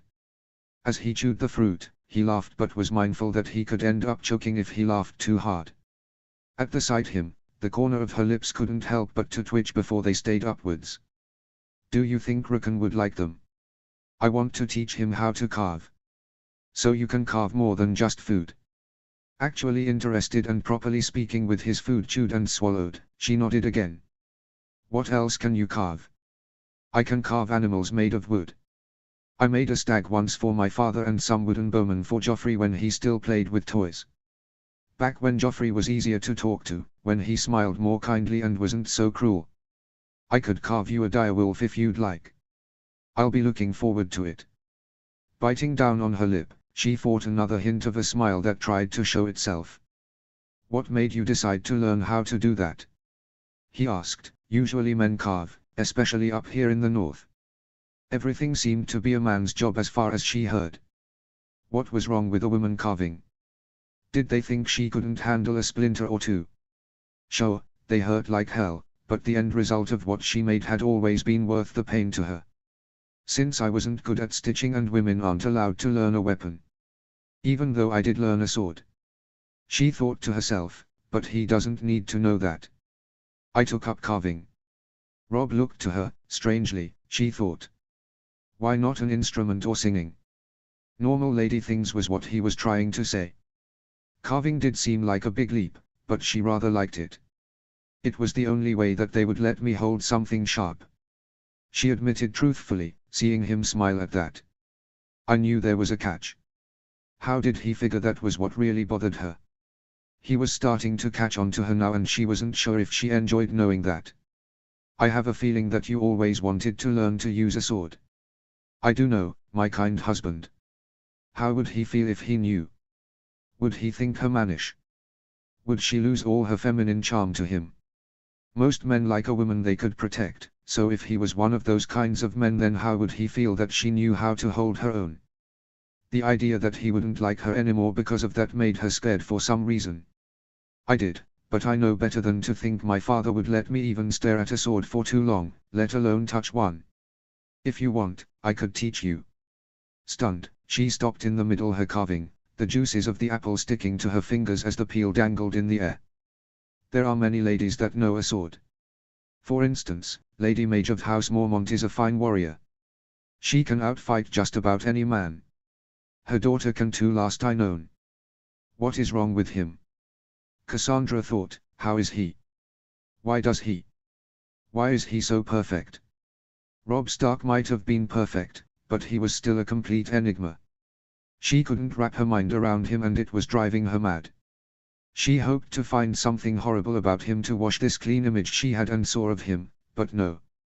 He just made himself more likable and more desirable. And no. She stuttered, shaking her head to rid herself of any sort of sexual attraction she was starting to feel for her husband. Focusing hard on the task at hand, she tried to school her expression. I'm fine with just a knife. Really, I mean it. His eyes didn't leave her face, probably calculating just what the hell had her so riled. He sooner shrugged and picked up another apple slice, taking a bite instead of eating it all in one go like she forced him to do the other. It was getting harder to concentrate, her heart was beating much too fast and much too loud. She was almost afraid that he was going to hear it until their door flew open. Cassie. Cassie. Rukan had come to save her, she sighed in relief at the sight of his beaming face. Good morning, Rukan. Smiling, she watched as he climbed atop of the bed and looked down at the apples. What's that? He pointed at them, picking them up for closer inspection. It's an apple. Shaped like a rabbit. I was just showing Rob. I was asking him if you would like them and would like to learn how to carve. His eyes quickly looked up to hers. Really? Yes, but that's only after you've done all your lessons with the maester for the day. Wrinkling her nose at him, he did the same as he took a bite out of one of the apple slices. She could tell just by the way the apples smelled and looked that they were sweet. Fruit had been such a big part of meals back at her home that she could recognize just from the weight and appearance if they were sweet or ripe. Rob, genuinely surprised by everything, leaned towards them. Since when did you and the princess get so close? Rukan turned to look at her, his eyes asking if he should be the one to explain. She nodded and he looked back to his eldest brother. Well, when I was going to ask you if you'll let me go with you round the castle, she told me that she'll do it with me so that you can do your duties. So, she told me a story about her great-great-grandmother Rhalle Targaryen and some other stuff I never knew. Shocked, his head whipped to look at her. Most people tended forget the Targaryen ancestry in the Baratheon line. It was because none of them were born with the silver blonde hair or the purple eyes. All of them were dark-haired and usually blue-eyed, save for her and her younger siblings. Your great-great-grandmother was a Targaryen. She answered. She married the son of the man that caused a rebellion and then her own grandson starts one too. Curious, isn't it? It must be in the Baratheon blood to rebel. Rob suddenly said, making her look at him as if to say, what is that supposed to mean? Rukan. She slid her eyes to look at the younger boy, who was chewing another apple slice. Yes. He answered her, mouth full. If I told you to hit your brother for me, would you? Hey. Mouth agape in shock, Rukan looked at Rob from the corner of his eyes and then back at her. What would I get if I do? Rukan. Holding in her laugh, she tried to summon her most charming smile. Anything you want. Anything. Anything. She repeated with emphasis. Showing how true she would be to her word, she even held out her pinky. I'll even swear an oath to you if you want. All right. Performing a pinky swear with her with his own, she watched as he curled his hand in a loose fist just to punch Rob in the arm so lightly. In false anger, he picked his little brother up and swung him over his shoulder. You choose her over me. He said in mock hurt. She promised me anything I wanted. Who can say no to that? Watching Rob tickle his brother as punishment and Rukan giggles fill the air, Cassandra watched the two of them with glee. If this was what a future looked like with a child and Rob as her husband, then maybe it wouldn't be so bad. Perhaps, she might even look forward to that day. Stefan. Another hunt, he heard. It was one he will not attend either after the many that he skipped. He decided to spend his time in his room in the inn until he be forced to leave it. All he wanted to do was plot and think, hoping to exact his vengeance with enough stir to get rid of all this anger. It kept looming, spiking when he thought of all the times he had let such obvious things go unseen by him. Countless of times where things were right in front of him and he had paid them no mind. There was also the fact that Lord Stark seemed surprised that he wanted to stop his uncle of being Warden of the East. He lamely reasoned to him that it wouldn't be right for a Lannister to hold the East and the West, family or no. Ned Stark agreed to that and seemed to believe him because he thought the same. He hadn't known the underlying intention Stefan had of destroying his uncle in some way or another. Your mane is growing in finely, Silver. He told his Rakhar, combing his fingers through the sprouting mane that was becoming quite distinctive. Silver purred under his pets, becoming much more pampered than he should have been. It seemed the lion was more attached of him as of late, possibly because he had been separated from his sister. You miss Rhea, don't you? The lion nudged its hand in his open palm. I miss her too. Though they were at the Trident, where his father had fought and killed Rhaegar Targaryen at the Ruby Ford, he hadn't seemed to care all that much. As a boy, he would have been excited and demanded his father to show him exactly where the fight happened and make the two reenact it. Him, now as a man of 17, held nothing. No excitement or care. A few knocks came at his door, puzzling him as to who would come to visit him now. Enter. He told them with authority, and the door to his rented room had suddenly opened, making him peer over his shoulder. A smile grew as Silver jumped down so he could get himself to his feet. Sir Barristan. My prince, it is good to see you. Barristan the Bold had knelt before him as he stood, making his smile remain. The council has come to escort the party the rest of the way. How kind. Moving to close the door, I mean to ask how you are and how was King's Landing was while we were gone, but there is an important matter I wish to speak with you about. Stepping into the hall, he looked both ways to check if it was empty. Seeing that it was, he shut the door close and motioned for the knight to sit. What troubles you, Prince Stefan? I hardly ever see you so vigilant. Boy, if he knew what he had to apprise him, he would have understood. Yet he couldn't tell him everything, not just yet. There were moves to be made before he take it that far. Have you heard anything of my uncle Stannis? He questioned, taking a seat back in the chair he was once in before the knight came in. No, I haven't. Stefan suspected such. Ever since he left in such a hurry, I have neither seen, heard nor spoken to him. Nodding, he then interlocked his hands, making a bridge. I need you to send him a raven for me. A raven? A raven for what? Closing his eyes briefly, he wondered what he was about to do was a little risky. It was worth the try though. I've written him a letter and I want it sent in secret, explained the Baratheon prince. I don't trust anyone else with this task but you, Sir Barristan. The knight looked at him with confusion and curiosity, wondering just what was so important in this letter that it must be kept secret. If you don't mind me asking of its contents. Stefan was willing to indulge him, mainly because Sir Barristan was one of the few men he trusted, even with his life. Another major reason was because he was not under his mother's thumb like Sir Blount and Sir Trant. He was more loyal to his father and to him if anything. Lastly, he was also one of the many men to teach him the sword. Why else would he not have trust in him? I want him to tell me what he and Lord Arryn discovered and what they searching for before Lord Arryn's untimely death. I want him to know that I know half the secret. I also want to inform him that I plan to do something about it. It probably sounded like riddles to the knight, I see. This secret cannot be shared of me until a later date, I imagine.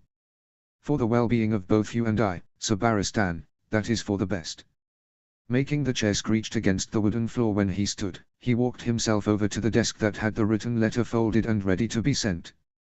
Picking it up, he hadn't realized that this letter could give him information he might further hate to discover. The contents were heavy despite the paper being so light. Handing it over to Selmy, the man tucked it away safely on his person. He did not scavenge it because he believed him, he trusted his word. There was more than enough to cement that this had been a wise decision on his part. I will fulfill this task for you, my prince. But I worry, secrets and discoveries afoot only mean that trouble will arise. It has already been arising, Sir Barristan. Folding his arms, he grounded his teeth. If left to fester, then this whole kingdom will be nothing but pure chaos. I do believe that you only care about the kingdom, my prince. Out of you, your parents and your little brother, I know that you care for your people. He smiled as Barristan didn't mention his twin in that list, knowing that she was dutiful to her realm. She just happened to put her family on a higher tier, which was now a fool's choice. The people think kindly of you, and if what you're doing helps them, then I can only assume they'll love you more in exchange your courage. You flatter me, Sir Barristan. Whether people love me or hate me matters not to me. Sometimes good deeds become misunderstood and bad ones bring good results. Whether what I have to become to achieve this rightness I desire, I want it all well worth it. I want to live or die having this peace in my heart. Nodding, the golden-armored knight looked at him with what Stefan felt to be pride. I will go and get this letter sent. Thank you, Sir Barristan.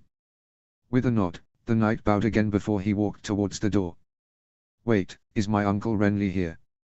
He is, I forgot to mention. Let us go together then. Stefan had snapped his fingers, beckoning the lion to follow him. Silver scampered right behind him as he walked beside Selmy, hearing how King's Landing was faring while he was gone. There was nothing much to report, mostly gossips upon the lips of the rich and the poor as per usual. By the time they reached outside and even made it to see the council, he caught Sansa practically trembling before the sight of what he assumed the Hound. Just seeing the man's burnt face so close was enough to scare anyone, especially girl as proper and fragile as Sansa Stark. He split with Sir Barristan, hearing Sanders, "Do I frighten you so much?" as he closed the distance. "Leave her be, Clegane." Stefan warned him, watching Lady come in between Sandor and Sansa to protect her. The Crown Prince took gently to Sansa's arm, pulling her to his side so that he could protectively turn to stand in front of her. Prince Stefan. She sounded alarmed, but also relieved at the sight of him. She also kept herself right behind him, looking at Clegane, at least that's what he assumed, from the side since Stefan was too tall for her to peer at the hound from over his shoulder. Do you really get off on frightening young girls? Hitching a brow, he folded his arms. I don't think Joff would much appreciate you giving his betrothed a fright. Stefan did enjoy Sander. To some degree. He got the man's anger and his strange sense of humor, but he knew Sansa wouldn't. Sander wasn't at all angered by his interference, just amused by it. My apologies, he sounded rather sarcastic, my prince. Oh, I do believe you're quite sorry, Clegane. He countered right back, half a smile on his lips. Joffrey made his way over, obviously irked by the sight of what was happening. Proffering his hand to his soon-to-be wife, he spoke to her with calm and kindness. Something that was an act, entirely unlike him. What is it, sweet lady? Why are you afraid? No one will hurt you. Stefan and I would make sure. Now he was using him for his heroic faked. The eldest Baratheon fought not to roll his eyes, but the hound tittered, knowing very well how Joffrey really was. You, dog, away with you, you're scaring my betrothed. About to be faithful, Stefan raised his hand to stop the hound from leaving. By the look on Sansa's face there must have been more to it. She hadn't at all seemed frightened at him as he thought. It was not him, my sweet prince and Prince Stefan. Surprised, he turned to look at her. It was the other one. Pain. Renly said, walking over, obviously watching all of this unfold. Oft-times Sir Eileen frightens me as well, sweet lady. He has a fearsome aspect. Sir Barristan added. Stefan snorted, amused that Sansa wasn't afraid of a man with half his face burnt but of Sir Eileen Payne, a very strange mute who made just about everyone uncomfortable. His mother was making his way and Stefan didn't want to bother to even hear her speak. So he motioned for the hound to come talk to him, saving his conversation for his uncle Renly for later. Stefan, not wishing to say a hello to your own uncle. Renly called out to him, making everyone surrounding them look. Giving him a trained smile, he replied, I just have a few words to speak with Clegane here. I hope you don't mind waiting for a proper hello. Nodding, both Stefan and Clegane were given some space away from the group. His mother watched him with suspicion and even worry. I don't know how you do it, Clegane. Letting my brother call you dog and order you to do the most mundane things. I'll never understand. I don't know how I do it either, but I do it. Sander turned to look at him. If I had been given the chance to have served you, my prince, I would have taken it. If you would have served me, you would have been a hound no more. The only beast I have is Silver. Silver growled at that, making him laugh. He must have not liked being called a beast himself. That kindness of yours is like poison. Sander told him, calm and honestly. Serious by all means. It'll kill you slow and make your pearly bones black.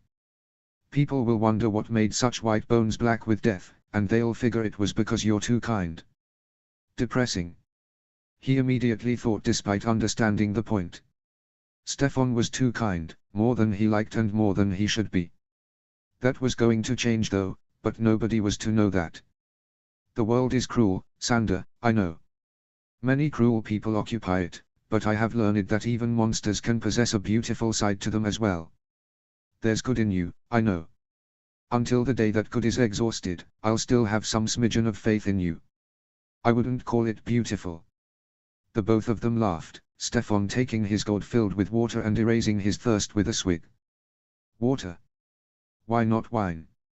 Unlike you or my father, I don't have to be bloody drunk to make it through the day.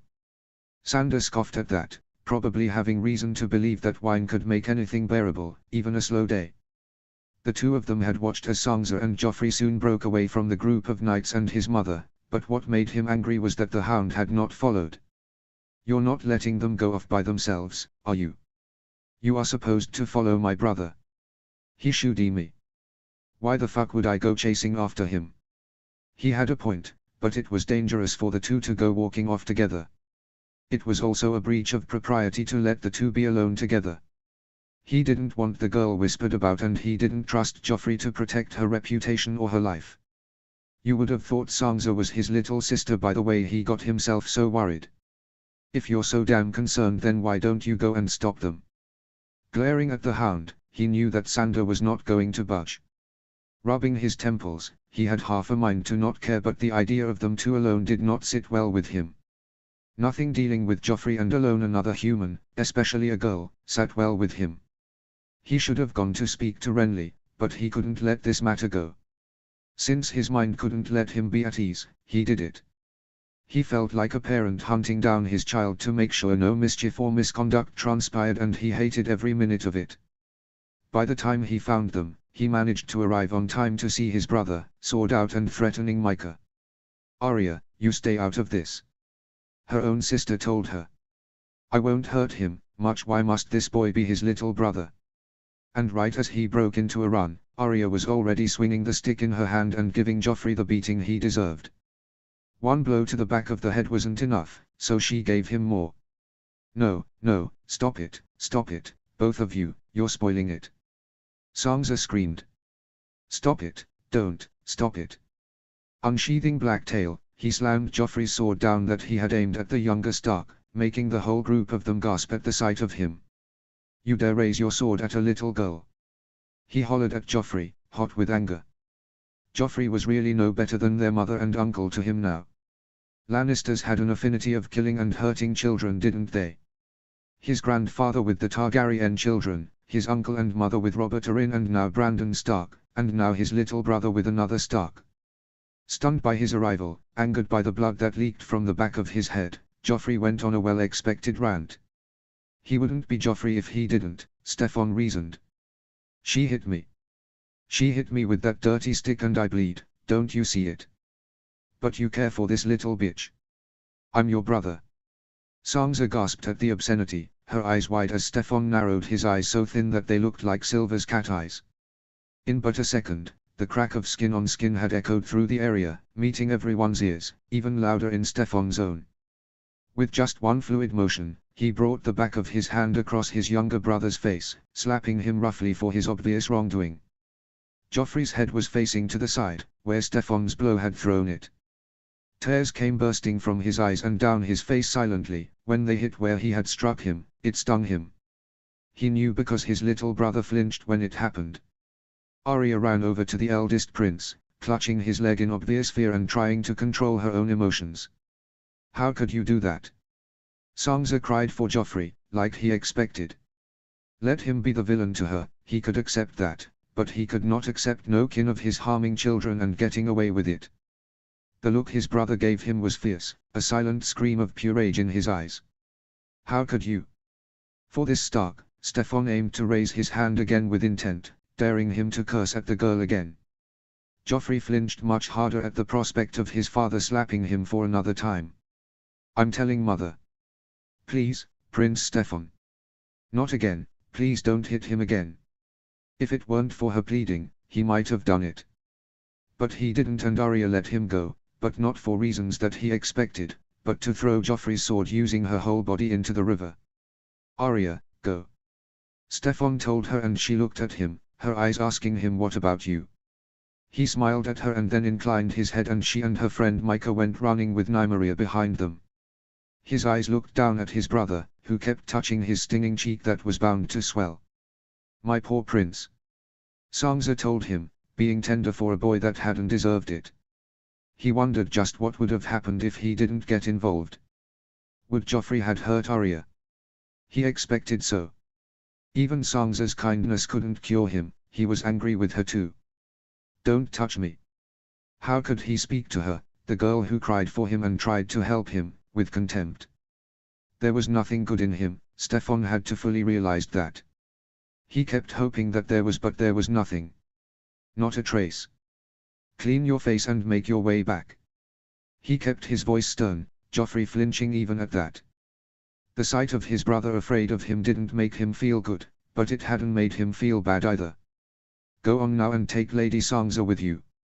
Tell our Queen Mother what happened here as you promised."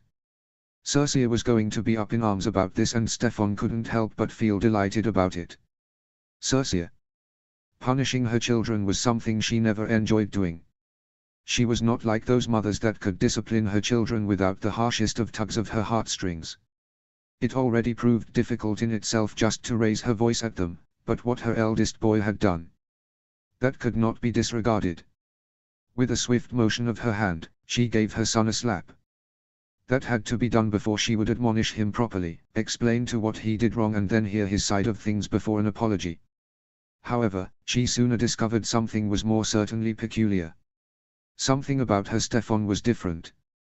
When she had struck him, his head had been thrown to the side from the force of the blow, but something had flashed clear across his eyes, and if she would have blinked at that instant she would have missed it. For a short second, she saw his cerulean eyes look as if they were burning. How does eyes reminiscent of the summer sea do something like that? In those eyes she known for 17 years was something akin to fire. The intensity of them sent a sudden chill down her spine in spite of their heat. He hadn't touched his reddened cheek nor even winced at the obvious sting. It was red, bound to swell, but he merely stood with his jaw set and his eyes staring at her rather blankly now.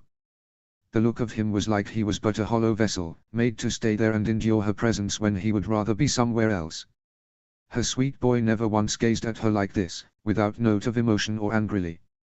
When she would punish him, rarely if she ever, he had always understood the reasons and asked for forgiveness. But he was silent to her now as well as stony and gelid. It worried her. It scared her. "Are we finished, mother?" If Circe never mastered the art of controlling herself, she would have gasped.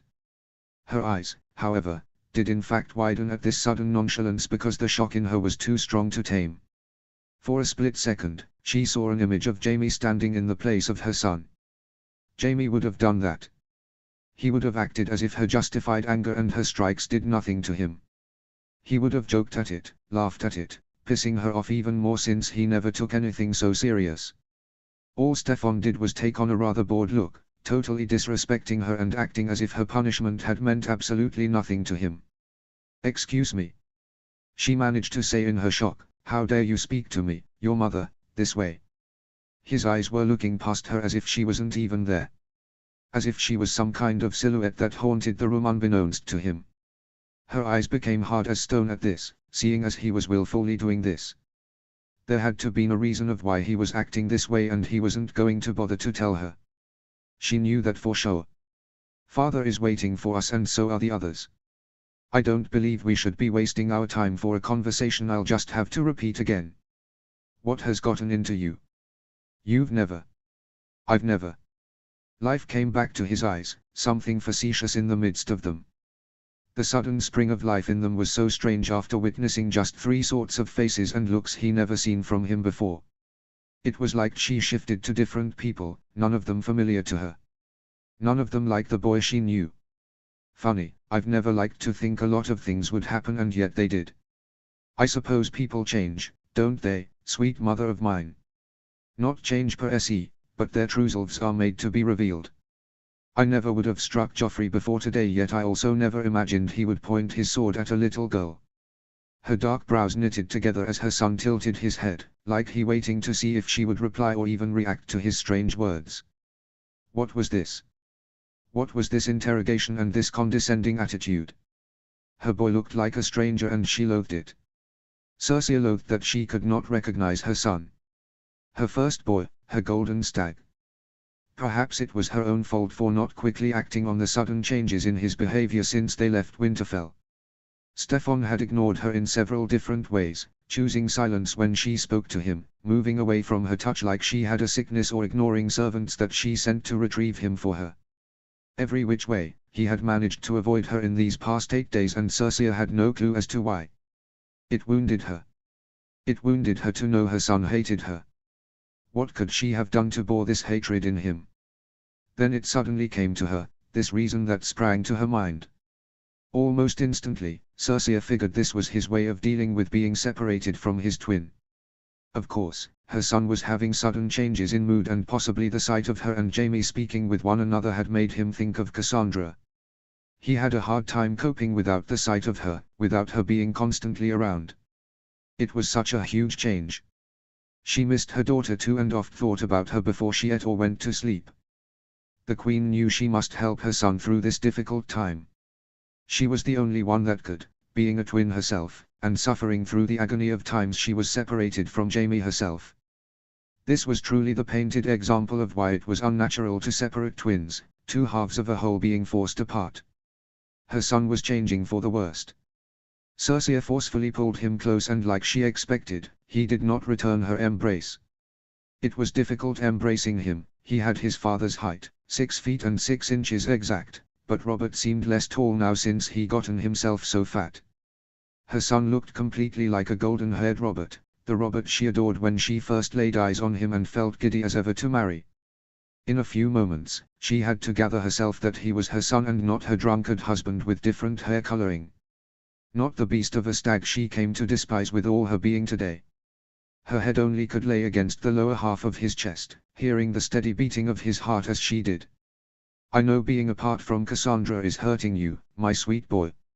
I miss her too, and it has only been a week and a day, but you mustn't take this anger out on your family. You need us now than you ever needed us before."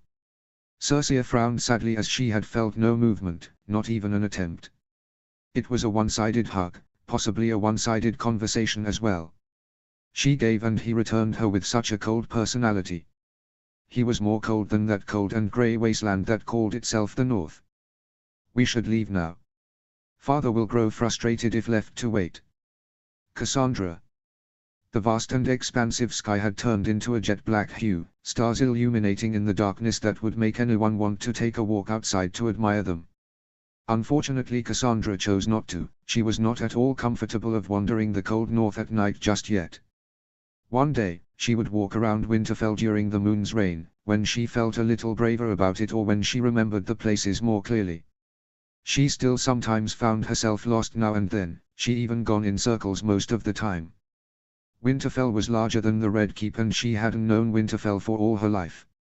It wasn't an easy adjustment, it would take time. After seeing Rickon off to bed with stories, she decided to venture to the library tower with Jocelyn at her side. Jocelyn fussed about going with her since it had been a while since the two got to talk with just the two of them. If it wasn't Millicent or another handmaiden or lady-in-waiting stealing her attention, then it was Rickon, and then it was Robb trying to spend time together again, which she purposely avoided. Every time she and Robb spent time alone, it only made her feel strange, even if she liked the foreign feelings she felt. "How do you like the married life?" Jocelyn finally asked, who had kindly avoided talking about her husband since the wedding until now. Her best friend and handmaiden had known all about Cassandra's mixed emotions about this marriage, Robb, and being separated from her family. So she tried to go at a slower pace in order to not frustrate her. "It is nice." She admitted a half-truth. "Did I tell you Robb saw me stuffing my face on our wedding feast? He knows I liked candied almonds because of it." Jocelyn snorted, clamping her hand over her mouth to withhold her laugh. Cassandra slew her green eyes towards her friend, annoyed that she found it funny. It wasn't funny. It was embarrassing. Regaining composure, Jocelyn cleared her throat and tried to keep her face neutral. "Well, at least he knows what you like. That's a good thing. Now you should learn what he likes." "And why should I do that?" Genuinely curious, studied the rather blank look Jocelyn bestowed her. She was looking at her as if she heard the most dumbest question in existence. "What? What I mean is, I didn't ask for him to give me candied almonds and he shouldn't have seen me stuffing my face. Why should I bother knowing what he likes? For one, he is your husband, Cassandra. The two of you should know what each other's likes, whether it be colors or what pleases each other most in bed." The former princess still didn't quite understand why should she care about the former, but the latter made her uneasy. The latter her mother would have encouraged. Secondly, Robb obviously cares about your interests, even the most minimal of things like what snack you like. Aren't you curious to know what he likes to eat? What makes him happy? What makes him sad? It started to come together, what Jocelyn had meant, that is. Cassandra realized how selfish she sounded about not caring what he liked. She should care, and already did in some ways. What color did he like? She asked herself. Was it the stark gray? Maybe blue. Most boys like blue, she thought. Perhaps a shocking color like purple or yellow. What makes him happy? Her mind started to conjure up the smile he gave her during their wedding day and then again back to the day when he kissed her knuckles. What could she do to make him smile at her like that again? I am curious, she told her rather bashfully, wringing her hands together as she felt silly for confirming such a thing. Rob keeps trying to close the wall between us, but I think I like to make it taller. Any taller and they'll have to build another castle black. The blonde-haired handmaiden ceased her walking, making Cassandra turn to look back at her. Cassie, are you afraid to fall in love with him? Afraid? No, she didn't think she was afraid. It was more like she didn't know how to fall in love with someone. It is not that I fear it, I'm not sure if I can because I never have before. Tell me, when you fawned all over Gerald Dane when you were younger, didn't you dream up silly things like marrying him or even kissing him? Thinking back on it, she didn't go as far as to think of marrying him, neither did she think of kissing him either. She just thought he was the most beautiful person she had ever seen. She just couldn't believe that such a person existed and he made her feel warm and fuzzy whenever she looked at him, but marriage and kissing? No, she hadn't thought of that. She never thought of marriage, she even told Rob of that. Cassandra shook her head in reply, leaving Jocelyn to sigh in near defeat. All right, tell me how it is you feel when you're around Rob. I feel nervous most of all. She began, listing things from the top of her head. I feel jealousy, I feel hatred, I feel happy. Blinking a few times, bewildered, her friend had not the slightest clue as to why she would feel two of those things towards him. Hatred. Jealousy. Why would you feel that? Because he's perfect. Cassandra answered quickly, almost too fiercely. She had to calm herself, knowing that if she said it any harsher then she would seem like she was screaming. He's too nice, he's too handsome, and do you see how everyone in Winterfell treats him? They treat him like he is gold or something. It unnerves me. He unnerves me. Jocelyn snapped her fingers, a grin coming across her face. I know now. When you fancied Gerald Dane, you were smitten with him because of his sightly perfection. You're afraid of meeting someone like him because you're afraid they are not going to stay that perfection you see them as. You're afraid because you fear Rob has a different side of him, a side you won't like just like Gerald Dane. Her eyes widened at the realization. It had all made perfect sense. Perhaps it didn't start with her disappointment with Gerald Dane, but her mother's constant advice of staying cautious. The story of how her mother fell in and quickly out of love with her father, who she thought was so perfect at first sight and he truly wasn't. Then she was forced to endure a loveless and joyless marriage. Her mother truly stunted her of loving men. Figuring this out, what could it mean? Did it mean she could push aside these fears of hers so that she could fall in love with her husband properly? Did it mean she could fall in love if she swallowed all the negativity that came surfacing? What if she was ruined? Damaged? What if she couldn't be repaired? What was she to do? Her mind was racing and if she thought any harder, she was bound to get a headache. Enough of this. Cassandra waved her hand dismissively, I don't want to think any more about this. She just wanted to relax and read. She didn't want to think about this or discover something else awful about the way she thought and felt about how her relationships formed.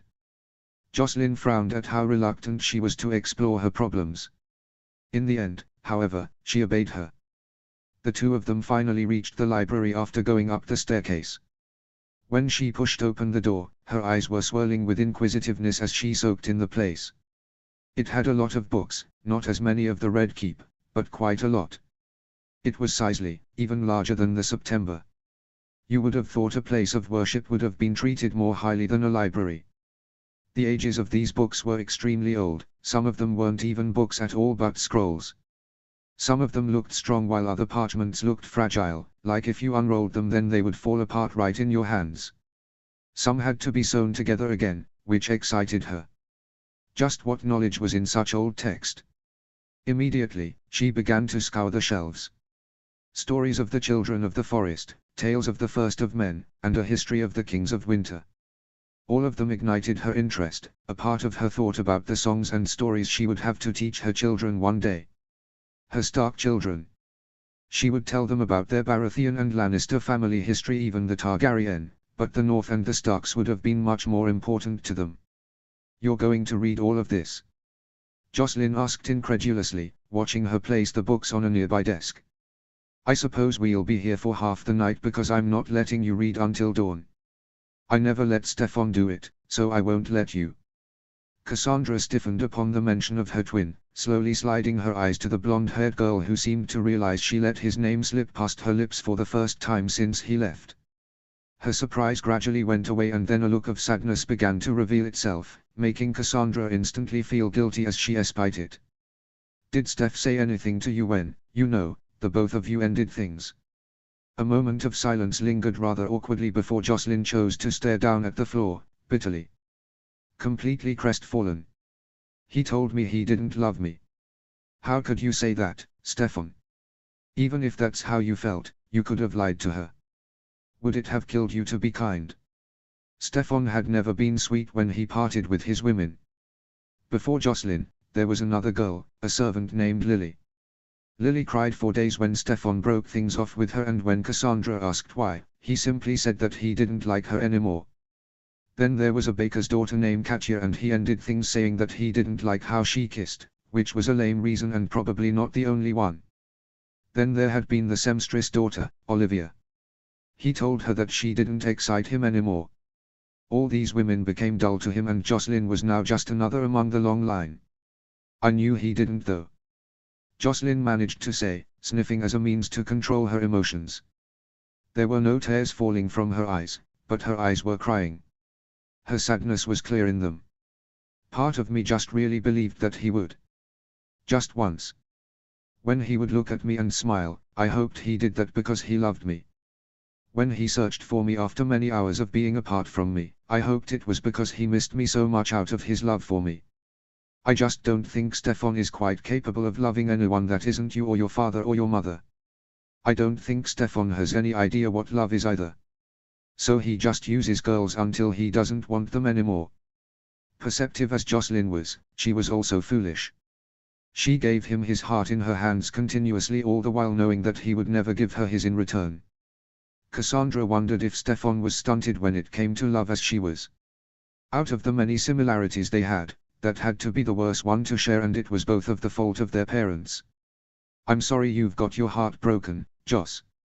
I didn't want that to happen to you." She apologized, wondering if interfering in their relationship had been a good thing after all. "But..." Cassandra soon rose a brow. "I see you talking quite often with Theon as of late. What is going on with the two of you?" "Nothing, really."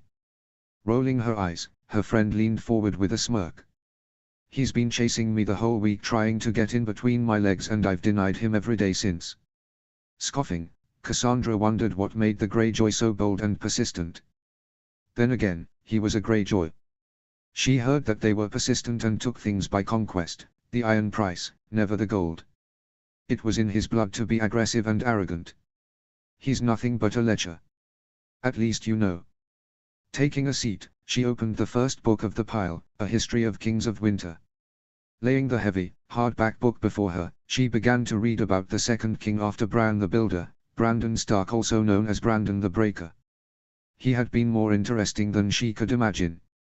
He formed an alliance with a Wilderling named Joramun that was king beyond the wall, and destroyed the Night's King and his queen. They even had the Night King's name forgotten in history, just leaving him known as the Night King and the 13th Lord Commander of the Night's Watch. Losing track of time, she wasn't quite sure for how long she had read. The candle's wax was melted by a half when she finally turned to look at it. Jocelyn was knitting, having prepared to have something to do while the former princess read. Soon Jocelyn stopped her knitting, gazing at her with curiosity. "Are you hungry, Cassie? Perchance parched? I am quite longing for a drink of water." Wrinkling her nose, she watched Jocelyn stand up from her seat. "You're going to the kitchens?" "Yes," she nodded. "I'm going to ask once more before I go." "Are you hungry?" Pouting, Cassandra nodded. "Is there any more of that pie left from Din? It was really, really good." "Pie? In the middle of the night?" Cassie, hating how much her best friend was sounding like her mother, she rolled her eyes and looked back into the book. "I'll get you a bowl of fruit." "Fine." She huffed in defeat, shuffling her feet on the floor in a tantrum. She wanted more of that pie and now she was denied. Cassandra had hoped to eat whatever she wanted now that she was free of her mother's hawky, but now Jocelyn was measuring how she ate. I probably should have told Rob that I was going to be here. I hope he isn't worried about me. She thought to herself, biting down on her lip as she looked towards the library door. It wasn't like she owed him any explanation of where she was at all times, but it wouldn't be nice so to let him think something might have happened to her. Now she was beginning to worry, so much that she could hardly concentrate on the texts. Shaking her hair out of frustration, she soon slammed her hands on the table's surface and stood, making the chair screech across the floor as it slid back. I don't care if he worries or not. How he feels is not my responsibility. I am my own person and I can do what I want. How Rob Stark feels about it means absolutely nothing to me. Within mere seconds of this declaration, she had lost all this spike of confidence and rebelliousness. Who am I kidding? She asked herself, falling back into the seat. I care. I really care what he thinks. I don't want to. I don't want to care what he thinks or what he likes or why he smiles like that at me. His stupid smiles. They're just plain stupid. Who told him smiling like that was attractive? They had been a liar. A pretty good liar. Now he was in her thoughts, not leaving them either. He looked so disappointed after dinner when she told him she was going to spend time with Jocelyn. It was like how Raya looked at her when she didn't let her keep the steak bones, like a wounded animal, who only wanted just one small thing and you denied them of it. Laying her head on the table, she shuffled her feet again. Raya liked Rob, and didn't care who noticed it either. Just a few days ago, she caught the lioness resting in his lap as he laid in their bed and read while Grey Wind lied at his side, slowly trying to ease the lion off him. The two of them fought over him, even over her sometimes. But everyone seemed so taken with Rob and here she was the only one being so stubborn. The door had opened with a creak, but she hadn't moved to look at who came in. Jocelyn, are you back already? What kind of fruit did you get? I hope it isn't any grapes with seeds. When she wasn't given a reply, she raised her to see nobody was there, but the door was swaying. Knitting her brows together, she tilted her head to the side in question. Jocelyn must have not shut the door all the way when she left. Lifting herself out of the chair, she had went to close it gently. A sudden thud had shook her, making her spin to her right just to see a book had fallen from the shelf. Placing her hand over her heart, that was beating ever so quickly, she let out a sigh of relief. It's just a book, Cassie. Get a hold of yourself. Easing her fright away, she walked over and picked it up from the ground to put it back, getting scared over a silly, little. Out of the book-sized space in the double-opened shelf, she came eye to eye with a man she never seen before. Stay quiet and I'll let you go, he said to her as she clutched the book tightly in her hand. Gion, leave and keep on going. What was he doing here? Most importantly, what was he aiming to do? I can't let you do that, sir, she told him, staring defiantly back into his eyes. I'm not letting you leave here. He cackled, thinking her very serious threat as jest. Cassandra knew better than to think he would see her dangerous because she was just a lady, some weak noblewoman to him. With a shove, she had made the large bookcase tilt and fall towards him. He was barely able to outrun it and by the time he threw himself down the aisle, she had met him and brought the book in her hand down onto his head. The book wasn't hardback, so it didn't do much damage, she realized.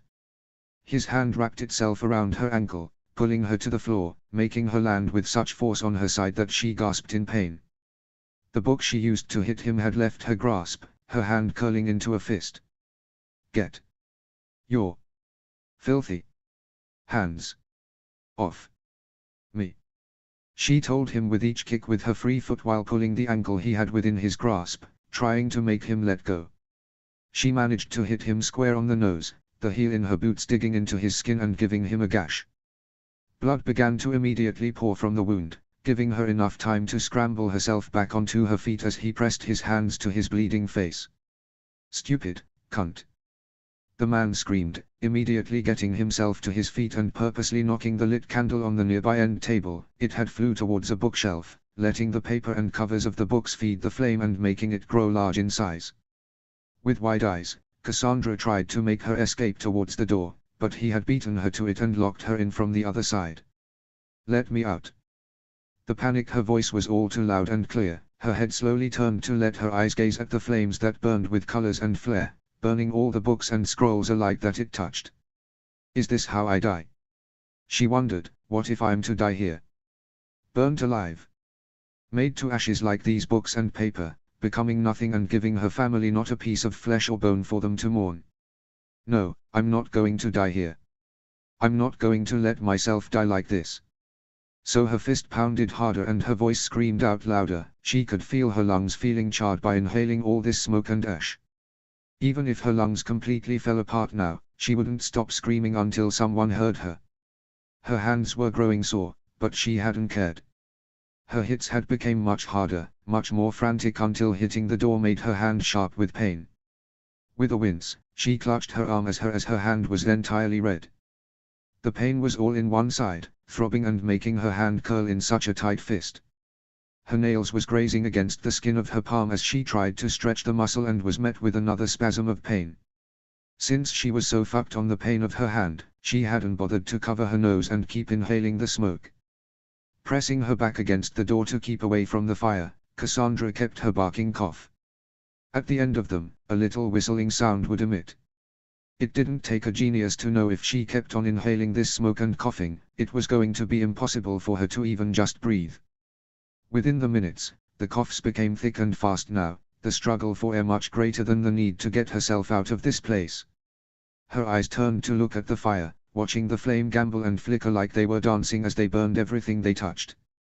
Soon it would come for her, burning her flesh down to her bone. To burn alive had to been one of the worst deaths. It wasn't quickly, just slow and torturous given the amount of fire. Cassandra knew death came for everyone, but she hadn't though it would come for her so soon. The door behind her suddenly felt like it disappeared. She nearly fell backwards, but she was caught and pulled out of the burning place. Lifting her, Sir Roderick had carried her down the staircase and to the corridor. He placed her down at her feet, his eyes roaming all over her to find any burns or wounds. "Lady Cassandra, are you all right?" he asked her, making sure as she stood there rather dazed with spurts of coughs emitting from her. Men passed them, buckets of water in hand to douse the fire, to salvage the library and to not let the fire spread elsewhere. The former princess was so shaken, so afraid, and so confused. Why did that man try to kill her? What was his purpose? She turned to Sir Roderick and nodded mutely, making that her answer to him. But his concern was still there, it hadn't left nor lessened, it only increased. "Cassandra." Before she could turn to the voice, she felt strong arms wrap themselves around her, her body being crushed by the body she had only felt against her own once. The only difference was there was clothes between them now and he wasn't holding her for pleasure, but out of fear. One hand was pressed to the back of her head, keeping her gazing over his shoulder, and his other arm locked tightly around her middle as she felt like she was being crushed against him. She wasn't sure why that now in Rob's arms that the need to cry had came so strong to her then. It should have came when she was locked in the tower, about to be burnt alive, but the tears were coming down her face like rivulets while she was within Rob's embrace. Her arms that had limply remained at her side had soon came to circle around him, her fist grabbing handfuls of his gamison as she held on to him for what felt like for dear life. "I almost." "But you didn't." He stopped her, seeming to know what she was going to say. "You're here, alive, and that's all that matters now." With her brows bowed and her lip being chewed between her teeth to keep herself from sobbing, she felt Rob pull away from her and cup both his hands to her face. Cassandra didn't want to look at him, she wanted to feel ashamed about being weak like this. She could have done a better job at protecting herself, she could have done so many things different, but most of all, she should have caught that man like she said she was. I let him get away. All he was a blur to her now, a grey blur. Her tears kept pouring, hot with her anger. He kept swiping away at the ones that poured from the corner of her eyes. She soon heard Jocelyn's voice, panicked and out of breath from how hard she ran. "There has been attack on Bran's life, the Lady Stark is wounded. Stefan." The pavilion was crowded as they were made to stand. He thought that when he and his mother arrived that they would be arriving late, but Lord Stark and his daughters were not even here yet. Stefan stood opposite of his father, mother, and Joffrey since he meant to oppose both his mother and his brother. He was sure his mother understood where he stood meant because she was frowning at him as her hand laid upon Joffrey's shoulder. Quickly coming in was a dirty, breeches-wearing Arya, all by herself and without her lady sister Sansa. When Arya realized just how many people were here, she seemed quite tense under the many gazes, but she soon lost her fears at the sight of his brother. She found her anger bubbling for him all over again. Lord Stark then followed behind and looked so relieved to see her. Stefan watched their little reunion,